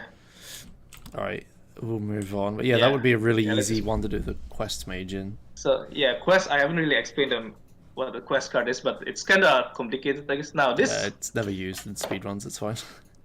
Okay, all right. So this boss again uses this quest mechanic. So the quest mechanic, let me introduce this a bit. It's a mechanic that is introduced like in the expansion that came out April of this year. And the way it works is that you play the quest and you have a requirement complete. For the priest, the quest is that you summon 7 minions with death rattles. And the reward is that you will be given a very strong minion like a minion with 8 health and 8 attack, and it also heals your hero into 40 health. The problem with this boss is that it's actually pretty easy if you just want to beat it casually, but to make it consistent is pretty hard because this boss can deal a lot of damage into your hero easily. He have lots of cards like weapons, fireballs, etc. And so sometimes if you don't draw the heals or don't draw the early game, then you just die quickly. But thanks to the new quest, this boss is now very consistent, and it's also can be done really quickly. Well, it's not really quick, but it's still fairly quickly compared to what I have done before the quest is released. So again, this is another example where a new card came out, then you could build a totally different strategy that is much more consistent or much more quicker. But yeah, other than that, I don't think this boss is that interesting to show. There are more interesting bosses in this adventure later on. Yeah. So yeah, all you do is just heal. Oh, hey, Temple Escape. This one is kind of different than all the other bosses before. So instead of facing an enemy, your goal here is to survive 3 turns, and each turn, the enemy will be summoning a minion. So well, this isn't really an enemy. You are escaping a temple here, and you face this monster while you are escaping. So you have to survive for 10 turns, and of course, all you do is just use mage, which has a lot of cards that freezes the minions. So the way you save time here is just by reducing as much animation as possible. Yeah, that's all there is to it. It's a really easy one to do, and I guess you could move on to the next boss. Yep. Alright, so this boss, I'm not sure if it's really interesting to look at, but it's a really hard one, and it's the one that I can't make it consistent enough. Like I have like maybe 50% win rate or a bit less than that, I think, with this deck. And so this boss, what makes it hard is that, so for each turn, so on the first turn, all your minion will cost 11 mana, which makes it impossible to play. And on the next turn, that effect will be switched to your spells, and on the next turn, it will be switched back into minions, etc., etc. So there will be turn where you can't play a spell, and there will be turn where you can't play a minion. And so the strategy involves basically in having minions which have an even cost, and spells that have an odd mana cost. And yeah, this boss is, unfortunately, it's hard. You have a lot of ways to deal damage to your hero, and if you don't draw well enough on the early game, you will lose. That's how it is. But now there's a new trick with this boss that I discovered recently. So when the Knights of the Frozen Throne came out, there's a bit of change in the way of how giants work. I mean, if you don't play Hearthstone, you won't really understand what I'm saying here. But Josh, you know the Druid Giant deck, right? The one where you use in wild mode and well, the hunter version's better, but yeah, the Naga Sea Witch. Yeah. So this boss kind of works the same. It changes your cards into 11 mana, right? But if you play Molten Giant, which originally cost 25 mana, it will be changed to only 11 mana, which means it will be much cheaper. I'm not sure how much it will help for this boss. I mean, even if you have an 8/8 minion, you still have to like clear out all of his harder minion. But yeah, it's a new trick that you could try to play around for any future speedrunners, because this trick isn't available when I was running this. Does Naga Sea Witch work? Like to set the mana cost when he sets it to 11? It should work, but on the next turn, the hero power will switch it back into 11 mana. I think. Oh, okay. Yeah. Alright, fair enough. So, yeah. So the next boss is a funny one. It's similar to the temple, but this time you are traveling through a mineshaft. But this time the deck is, you can't build your deck. The deck is given by the game itself. But fortunately, this boss isn't that hard. Maybe there's less than 20% chance of dying, but it's still one way where your run could die because of pure RNG. unfortunately, because you can't build your deck, and yeah, you can't improve your strategy here. Yeah. All right, let's move on. Yeah. No. Arcadas is this is a boss that where the gimmick is that he will summon a statue for both you and himself. And yeah, you could see him, or he will use hero power. But the thing about the statue is that it could have a harmful effect because he have a spell that gets stronger for he have a spell that get buffed for the amount of statue that is in the board. Thankfully, with Shaman though, you have cards that transform your own friendly minion into a different minion basically. And yeah, that one Master of Evolution, I could change the statue into something else, and it makes this fight really easy. There's also another card called Evolve, which I don't think it actually pops up during this run, but it helps a lot with this, and it's kind of hard to explain what that card is. But yeah, basically, so this boss is easy. You just use a lot of cards that allows you to buff your own minions. Yeah. Easy with Shaman. Yeah. Now the next boss is really interesting here. This is a boss that is also known to be very hard.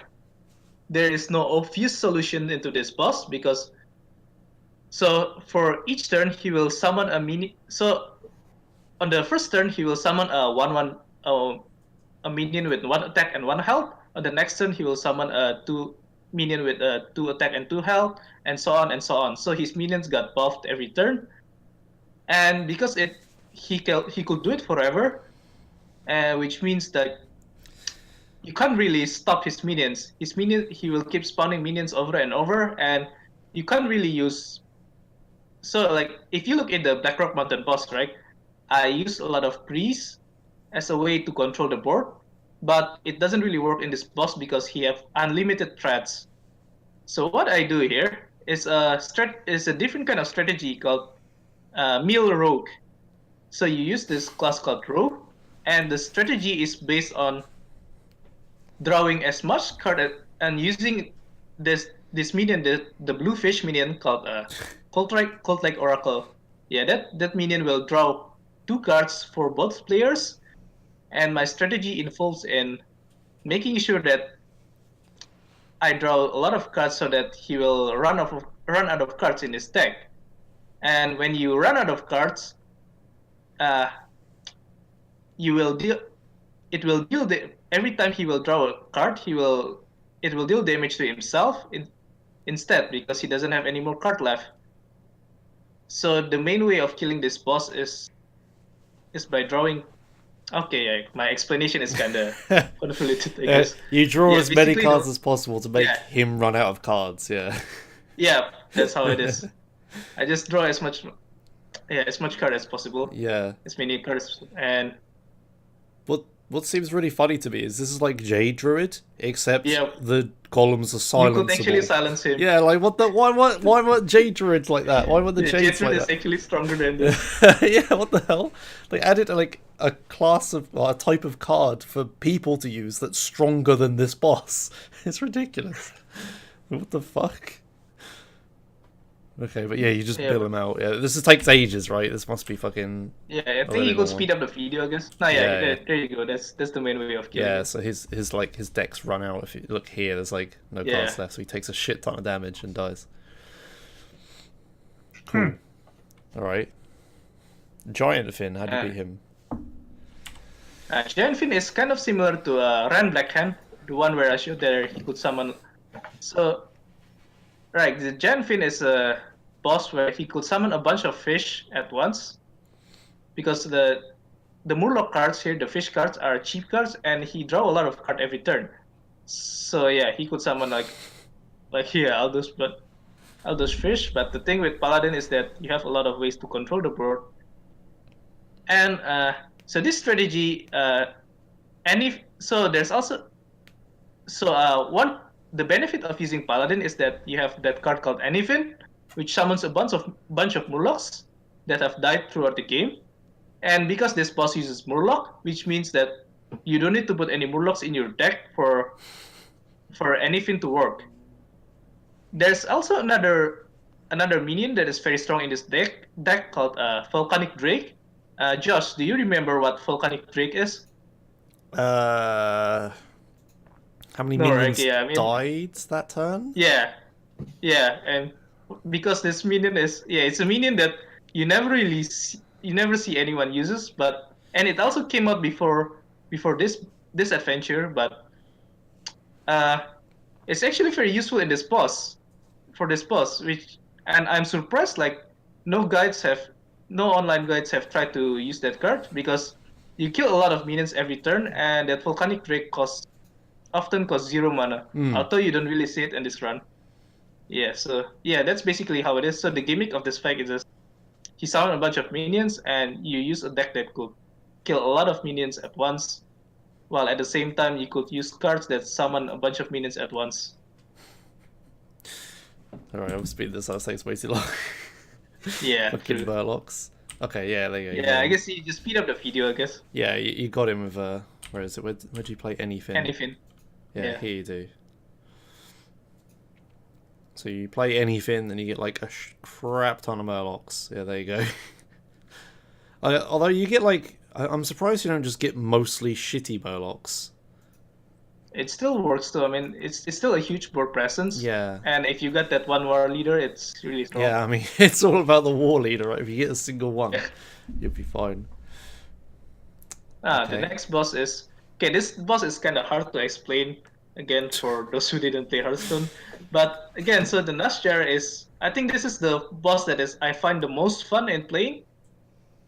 And that fun came from the fact that this boss have a huge RNG in it. So at the end of your opponent's turn, all the minions that's on the board will be transformed into a different minion. Like her own minions will be transformed into a minion that costs 1 more, which means it will be buffed. But your minions will be transformed into a random minion that costs the same, which means on average it will... If you have, like, let's say a 5/5 minion, a 5/5 with 5 mana, then it will be transformed into a random 5 mana minion, and it will have the same amount of average start with it. And yeah, this boss, if you get a bad start, then you just lose. So I just restart quickly here. Yeah, but this is a boss that is actually casually easy to beat, because you just need a good opening hand. But if you want to be consistent, it's hard. And I managed to find a deck that turns out to be pretty consistent with this. I use Hunter because they have a lot of secrets. The secrets only cost 2 mana, and secrets helps a lot in controlling the board. If you look at other classes like Druid, you don't have tools that are as cheap as the secrets, and also at the same time helps in killing a bunch of minions. So, and of course, it also abuses the fact that you could play minions that summon multiple minions at once, such as the Doppelgangster. Doppelgangster is a 5 mana minion, but the stats is only 2 attack and 2 health, which is small for a 5 mana minion. But it also summons 2 copies of itself, and that's why when it will and when the hero transform the minions, it will be transforming into 5 mana minions. Okay, my explanation is kind of complicated. You play a 5 mana minion that splits itself into 3 copies, and then when the boss changes it into a random 5 mana minion, you get 3 5 mana minions instead of just 1. Yeah. Yep. Yeah, that's how it is. That makes sense. So that's why you could buff those minions very easily with it. Nice. And yeah, there you go. I happened to kill him very quickly. So. Yeah, this seems pretty bad for RNG though. You can get anything. It is like, I mean, even if you win, like sometimes the game might go really slow and you might win, like it might take like 8 minutes, but sometimes like this one it only takes 8 minutes. But the thing about the RNG is that because your minions is changed into a random one, it's very hard to play optimally here. Like you have to assess the situation very quickly, and you have to determine how do I go with my turn without a lot of time you could spend. Yeah. Just have to look at your board and be like, look at everything. Yeah, but there's actually, about that boss, there's also an interesting bug that that pops out after the Frozen Throne expansion, the hero power actually now works the opposite way. Like it will buff your minions instead of his own minion, which What? makes the boss very easy. How? What? How did that get broken? Yeah, I don't know why. And The- yeah, that boss is actually easier in heroic compared to normal mode right now. The fuck? Okay, I'll have to go beat that then. I haven't beaten that one. Yeah. But yeah, although still personally I want it to be changed back because that boss is really fun, and if it's too easy, it won't be as fun. Yeah, yeah. Quick, get your speedruns in now. Yeah. Okay, this looks like another mill rogue. Yeah, this is a boss. Again, this is also a lot of RNG in it because on every turn he will get a random card, and that card costs 0. So it could be anything from a 1 mana card, which is just like a small minion you could easily kill, or he could get like a 7 mana minion, which could be really hard to beat. But the thing about Rogue is that Rogue have tools like Sap or Vanish that removes the enemy minion by returning it into his hand instead of destroying it. And that mechanic isn't that strong in regular gameplay because your opponent will still have the card. But the thing with this boss is that when you return it into his hand, it will cost it won't cost 0 mana anymore. It will have the original cost, which means his hand will be he will have a very huge hand with all those extra minions. And again, that makes Meal Rogue even more effective because you could when he have like 10 cards in his hand, he won't be able to draw any more cards. And yeah, now he becomes now you see in here his hand is full and he becomes very ineffective because he doesn't have any more free minions. And yeah, other than that, the strategy is again to just draw as much card as possible until the boss have a ran out of cards. Yeah, he just runs out of cards and dies. Yeah. Alright. It's a very interesting boss to play. I mean, it's hard to explain if you don't know Hearthstone again about that boss. But yeah. Now the next boss have a very strong gimmick. So all his minions and the hero itself and all his minions can only take 1 damage at a time. So unlike all the previous bosses, like if you want to kill your minions with damage, you have to like damage the minions multiple times, which makes it very ineffective. However, the thing about Rogue is that Rogue have a lot of cards that destroy a minion straight away, such as the snake that I shown earlier, and now, but the main strategy of this boss though is really interesting. Hold on a minute. It looks like I think Cthulhu. you could just skip. You could just skip to this time. 51 minutes and 13 seconds on the video. 51 minutes and 32 seconds. 13. Oh, 13, sorry. Yeah. There you go. So yeah, this strategy based on a new card that came out, Explorer, and yeah, this minion could, how do you say it? Like, it will deal damage based on his amount of attack, but it will split its damage into. How do you say this? I mean, how do you describe this, Josh? It splits its damage into 1 attack for every damage it has. So here it's like, if you see there, it has 18 health, so 18 attacks. So when you play it, it does 1 damage 18 times.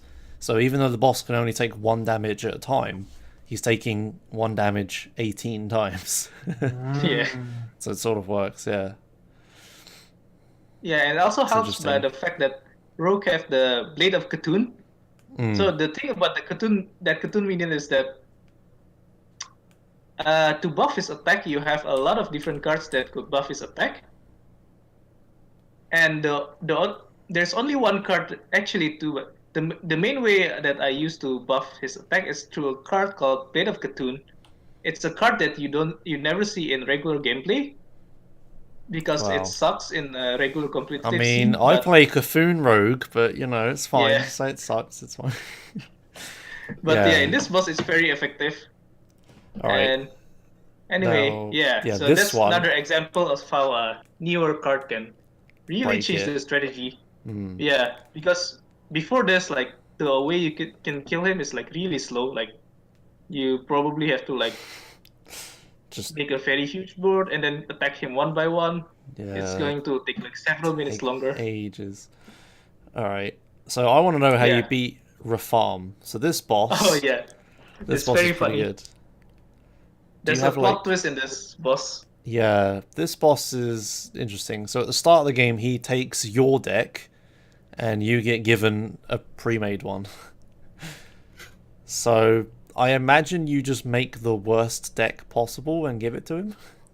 Yes. Perfect. Okay. So yeah, you put all. Yeah, so your deck consists of minions that are useless, minions that can't attack or have zero attack. And oh, there's also one interesting trick about this boss. If you go to 55 minutes and 8 seconds. 55 minutes and 8 seconds. Yep. Okay. Now there you go. I play a card called Coliseum Manager. It will return to your hand every time he play a hero power, and his hero power is an auto cast, which means he will play his hero power every turn. And that means that this Coliseum Manager will just return to his hand every turn. So There you go. Yeah, he Play plays it, and it. it got returned. He plays it, and and he'll then the play next it again. turn. Yeah, that's great. Oh, jeez. But he also, his hero power is he gets random cards in his hand, Yeah. right? So yeah, Random cards that cost 2 less. So this. yeah. So there's still a small chance of losing if like he got really good cards from it early on. But yeah, other than that, we could break this boss. The thing though is that when Caras came out, the AI for this boss is a bit improved because he won't use cards that changes his own hero power. Like cards such as Renounce Darkness. It will changes his own hero power, and before Karazhan, he could actually play that card, and his hero power is gone. That helps a lot, but yeah, right now you don't really see that card anymore. You don't see him playing that card anymore, unfortunately. I mean, you could still Now, give it to him, and then he has a dead card, right? Yeah, but I think I prefer him playing a useless minion rather than not playing any minion. Okay, Because if he doesn't play any minion, then he could play his other stronger minions makes that sense. he gets from his hero power. All right, last boss. Yeah. What are we doing here? Last boss is fun. So this boss have like, in a way, it's kind of like how do I say it? So this boss has like different kind of faces. You see that right now he have that blue glow in his hero. That means he is immune. But Invincible. starting from turn 4, he will lose his immunity for 1 turn. But at the same time, he will summon a very huge minion with very strong effect, which means that you will need to be ready in destroying his huge minion as soon as possible. And that's why I use Druid. Druid actually have a lot of ways to destroy any minions you want, such as with cards such as Naturalize and Mulch. Although you don't really see those cards in regular gameplay, because those cards sucks in regular gameplay. Actually, Mulch could be decent, but for Druid actually is really useful in this boss. And because he will only be, so his immunity will be gone in like 1 turn, and the strategy here is to do it in a way that I could deal a bunch of damage on that 1 turn when he isn't immune. And so I take the route of trying to build up a huge board with it. And when he finally lost his immunity, I could try to use cards that buff the attack of this minion and deal a lot of damage at once.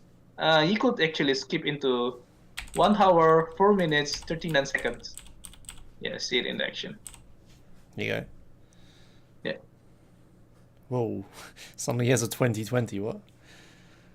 Yeah, he has okay. that card that buffs it by 10 attack. So you just savage raw him, yeah. Yeah. There you go. So yeah, you make a big board and then you buff all of your board temporarily and kill him. So there's another possible strategy that came up with the new expansion. So there's a card called Uther of the Ebon Blade. Ah. Yeah, it have an effect where if you manage to succeed in pulling out some huge requirements, it Yeah. will destroy the hero instantly. And yeah, it should break into the immunity. However, I don't think anyone have tried to explore with it yet. And so yeah, still not sure if it will be faster or not compared to the one I'm using. But it will be used on the next adventure. So the next adventure, One Night in Caras Am, there are some funny bosses that I want to show off here. All right. Can we show a few though, because we're running over time. Yeah. Oh yeah. Okay. Sorry. Yeah. What bosses do you want to show? So I have 3 bosses here. Yeah, just show this one quickly. Okay. Right. Yep. So Magic Mirror. Every time you summon a minion, he will summon. The boss will be. It will be summoned for the boss. Also, the boss will summon a 1/1 copy of it, and I summon a minion that deals damage every time you summon another minion. So yeah, the boss will keep damaging himself thanks to the minion, and you will kill it quickly. Fantastic.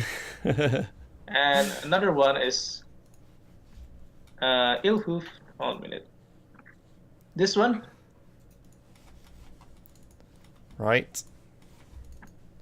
Come on, full screen. This one is possible thanks to the news expansion again. So there's a new card called Defile, which allows you to which allows the spell to be repeatedly cast every time it kills a minion. And the way you beat this boss is by killing his imps 20 times. So yeah, you use this spell to repeatedly kill the imps, and it makes the boss really quick. Right, so And how does that work? So if he doesn't have 4 imps, he summons 2 more, or? well, basically, yeah, the way it works is that this imp will resummon itself every time it dies. Oh, okay. And yeah, because of that, you could just kill him repeatedly. Yeah, Defile does 1 damage to all minions, and if a minion dies, it does the damage again. So this just happens forever until he dies. Oh wait, does it go on longer? Oh wow. How long does the animation take? I think there's a limit of 14 times. Okay, right. It could figure 14 times, yeah. Okay, I was gonna say if it didn't put a failsafe in, that could have gone forever. So the last boss that I want to show is this one. So again, I mentioned about that Uther of the Ebon Blade earlier, right? Where if you manage to pull off some huge requirements, then you will instantly destroy the hero. And I will use it on this boss. So this boss, it has 2 phases. When I kill the first hero, another hero will pop up, and that hero have a very strong spell, and he could summon like a lot of minions at once. So but using this card, you could destroy a hero instantly once you manage to summon 4 horsemen. It's a mechanic new. It's something that is new.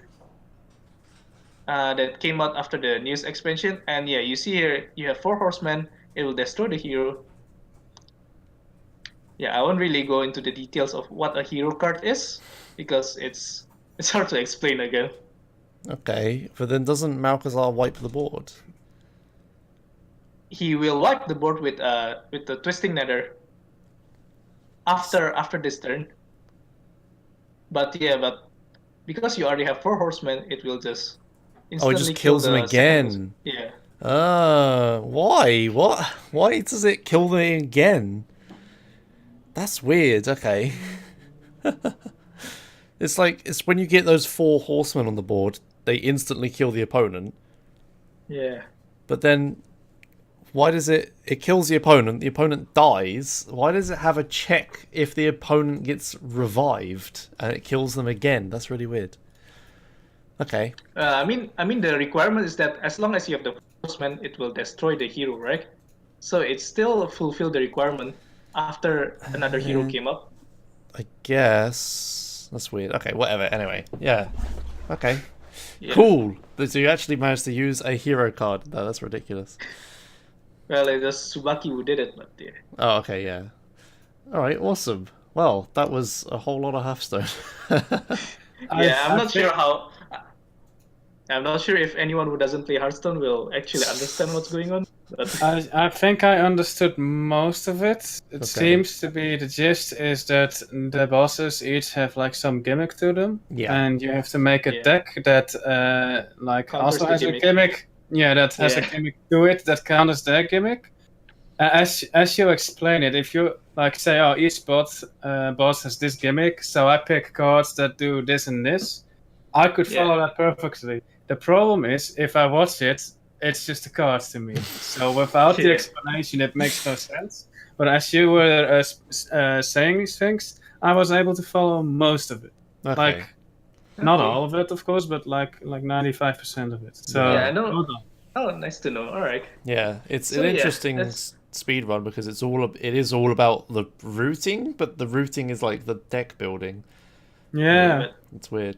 it's not really routing. Routing isn't the right word for it because it's more like deck building. Yeah, yeah. But of course, Planning. the main part, and there's also the main part is that how you could do all these decision making in a short amount of time. Because Yes. sometimes, especially in levels that's like that have like really a lot of RNG in it could be actually hard, and yeah, Yeah, it it's could be like hard and takes a lot of skill. it's like sometimes. it's like if you play chess, you know, you can sit there for like an hour making your turn, but then you watch people that play speed chess and they have like 5 seconds to try to think as much as possible about what to do. So it's like Yeah. when I did my Hearthstone speedruns ages ago, that was the hardest thing. It's like making a decision instantly and accepting that it might not be the best decision, but it was better to make the wrong decision quickly than it was to make the right decision slowly. Yeah. The thing is, sometimes there's no right decision. Like each decision have a different kind of risk and different kind of reward. So yeah, it's something again you have to practice to know like what could happen. Yeah. But at least it's an AI boss, so everything happens in the same way. So you could practice it over and over, and that could give you a good picture on what's going to happen. Cool. All right then. Yeah, I guess that's the kind of strategies that is involved in this run, in this game, and yeah, I guess we could move on now. Yes. Yeah, Since we're kinda kind of exploded. we're running out Yeah. of time a bit, so let's speed through this last bit, I guess. So that was Hearthstone. I guess we'll ask some questions now. Chat, get some questions in about anything, and then we'll wrap this up. So, S, do you have any questions? All right. Well, so you have demonstrated to me that this is all the bosses have gimmicks, and all these bosses have some cards that work well against them. So, do you have any resources available where all of this is written down, or something like that? Like I what put my- kind of deck would be effective against which boss? So I put the explanation of each of my strategies on the speed. Subaki didn't do that though because I don't think he even like really knows the forum, and because it's all in English and he doesn't really speak English. So yeah, he needs Google Translate to write English. Yeah. So yeah. Yeah, you've got like a big old list of all your strats on the forums here. Like every boss has a Yeah. As a I mean, write-up if you do play Hearthstone, then I guess you could understand what's going on by just most of it. Although usually when I explain my strategy, I have to explain some of the less obvious mechanics, like less obvious interaction or less obvious decision making, and etc. Yeah, because there are some card choices that you might not understand. Why do I use it if I don't explain it? Okay. I have some questions. Is there enough time to? Mostly about some decisions I made when Naxxramas was a thing about rules. Oh, So, okay. so like, okay, so back when I played, I made the rule, because I was the first one that did it, so I made it all up. Yeah. I made the rule that you shouldn't make decks in the middle of the speedrun. Oh, right. Yeah. And I guess, yeah, nowadays you have more deck slots, so I guess it isn't a problem. But have you ever run into a problem where you didn't have enough decks? Well, anything? my first run I only started running this after deck slots came up. Okay. I mean, that's one of the things that motivates me in running. I don't need to spend a lot of effort in deleting and replacing the decks Yeah. just for the speed run. But what's funny now is that so I made that rule when it's like I didn't want the speedrun to be about building a deck as quickly as possible. I wanted it to be about playing it as quickly as possible. But it was limiting because you only have 9 decks, which isn't enough to do heroic. Then they added more deck slots, so it's like, hooray, this rule's fine now, right? Because, we have enough deck slots. And then they added the ability to copy and paste decks. So do you think it would be okay if you could edit a deck mid run, you just copy paste it instead of left clicking as quick as possible? Well, I don't see why not. I mean, you already put in the rule that it's technically NG plus, right? Yeah, I mean, unless you want to buy the expansion all the time, it has to be New Game Plus. I mean, that's why I don't see a problem with it, because it's NG plus. You already prepared the deck codes. Yeah. Before you're doing. Yeah, exactly. Yeah, you just make the deck code, and copy paste it. Yeah, I don't know. I can't foresee a reason you would want to do that. I think 14 decks is enough, but I just thought it was funny how some rules I made years ago was they were annoying rules, sort of, and then they were good rules, and then do we even need these rules anymore? Because you can automatically make decks now. And the other question I had is that it was more of a routing question. So some of the bosses, I made the rule that you should do the bosses in intentional order. Yeah. So you start with for heroic, you don't need to do that, right? You don't need to do in order, actually.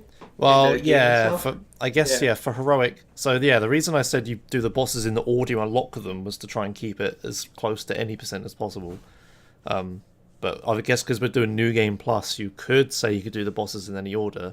So you do the really hard or RNG bosses first, and then the easy ones last. I mean, well, is it a routing problem? Nah, not really. I mean, well, to be honest, I prefer it to do in order, because if I don't do it in order, I will be encouraged to do very risky strategy on the first 2 fights, and that will make the speedrun really annoying to do. Yeah, such as the Lich King outclasses, because you do it in any order, right? There are no orders of classes. Yeah. And the first 2 fights is just really annoying to reset on. Hey. I guess one day if someone want to do races or so, it'll make more sense if it's on the order. I just realised the third and final question I was going to ask was about, do you know it's faster at 144 hertz? And apparently you do, because you wrote rules for it. I do. Yeah, I do. Yeah. So the game is frame rate dependent. The higher frame rate you have, the faster the animations are. I mean, you told me before, right? So Oh, did I? Okay, all right. I didn't actually know you could change the frame rate. Fair enough. Well, there you go then. Yeah, I tried to look it up, and turns out you could. I'm not sure if it works, because of course nobody have tested it yet. Yeah, I mean, somebody have to have a 144 hertz monitor to test it. Yeah, someone buy a 144 hertz monitor and try it. Okay. I guess I'm all out of questions. We got one chat Q&A question. So, Zephyr asking, why don't you do normal mode speedruns? Why do you only do heroic? Not yet, I guess. I did normal Backlog Mountain and League of Explorer before I started doing my heroic, because at that time Backlog Mountain and League of Explorer isn't there's no optimal run yet, and I want to try routing it. And then Bambucha came up and also do the same thing, and his run is much better than mine. But after that, I saw the heroic, and then I thought I'd just spend my time on. And that's all. Maybe one day I try to return to the normal mode and see what new changes I could make, especially with all the new cards. Yeah. All right then. It looks like it for chat Q&A. Yeah, I don't think anybody's interested in Hearthstone anymore at this point. All right, there we go. So we got the Hearthstone done. There you are. So it's all about the decks, all about the ruin. So I guess we'll move on to the end of the show. So what are we all doing next week? Does anyone have anything interesting they're doing next week? I'm I will be visiting my parents. All right. So there will be no runs over the weekend. But tomorrow is Thursday. So I could do some short runs, mainly the games that I have submitted to GDQ. And that's like 4 games. So I'll probably just do every game, like just do a full run of it with no resets, see how that goes. And then, I'll see from there what to do beyond that. Okay. What about you, SRD? Are you streaming anything? Yeah, I think within the next 2 days, I might be streaming, trying to get the world record in the Lich King Alt classes again. Okay. Yeah, I still haven't got a good run yet, and it's definitely possible. Yeah. All right. As for myself, I don't know what I'm going to be doing next week. Probably just trying to relearn San Andreas again. I might try the all missions category at some point. Ooh. All story missions, All it's been story called now. Yeah, the name got changed while I was at work one weekend, so I didn't have any say in it. But yeah, it's fine, whatever. So I might try that just so I can do like an actual run without duping in it, but I have to do some extra missions. But I'll also try and learn any percent and remember how to dupe stuff. But I just need to fix my damn keyboard first. I ordered a keyboard. There was a keyboard on eBay, the same keyboard as mine. It was like £30. So I ordered it, and I'm gonna like have 2 of the same keyboard, use one as the actual keyboard and one for spare parts. So my plan is to use the keyboard forever. Just rip spare parts out of the old one. So hopefully my keyboard won't break after that. I love this keyboard too much. I'm not buying a new one. Is it the same one that you brought to ESA 2013? Yeah, it still has the sticker on it, I think. No, it doesn't. Nice. Yeah, it had the tape stuff with my name written on it. Yeah. Ah. I can show you something that still has that on it though. If I can get this over here. Come on, please unplug. No, please unplug. Give me a second. There you go. This is my PlayStation 2. It still has my name on it from Nice. ESA when I did Crash Team Racing that 1 year. There you go. Yeah, I guess that's it. I guess we'll wrap it up. Thanks everyone for watching. Oh god, red split. Yeah, use spam links. So yeah, we have YouTube channel where all of our episodes get uploaded. I think someone was it USRD that pointed out I didn't highlight stuff on Twitch. Yeah. Yeah, I might try and do that if they still exist. If they don't, I mean, there's YouTube. I make sure to put them there, so it's okay. You should watch. Yeah, it's on the YouTube though, so it should be alright. Yeah. Well, I guess you lost the Twitch chat. Yeah. I'm not sure how important it is, but Yeah, we should try put Twitch chat back on the stream layout. Yeah, that's needed. And then you won't need Twitch replay. Yeah. But yeah, we have a YouTube channel where our stuff's posted. We have a Discord where we discuss all of the runs, and this episode was on Discord. It worked. We did a whole episode with Discord video. I'm going to say this is the first speedrunning podcast episode that uses Discord for its video call. It might be the first podcast ever that uses Discord video call. definitely not sponsored by Discord. No.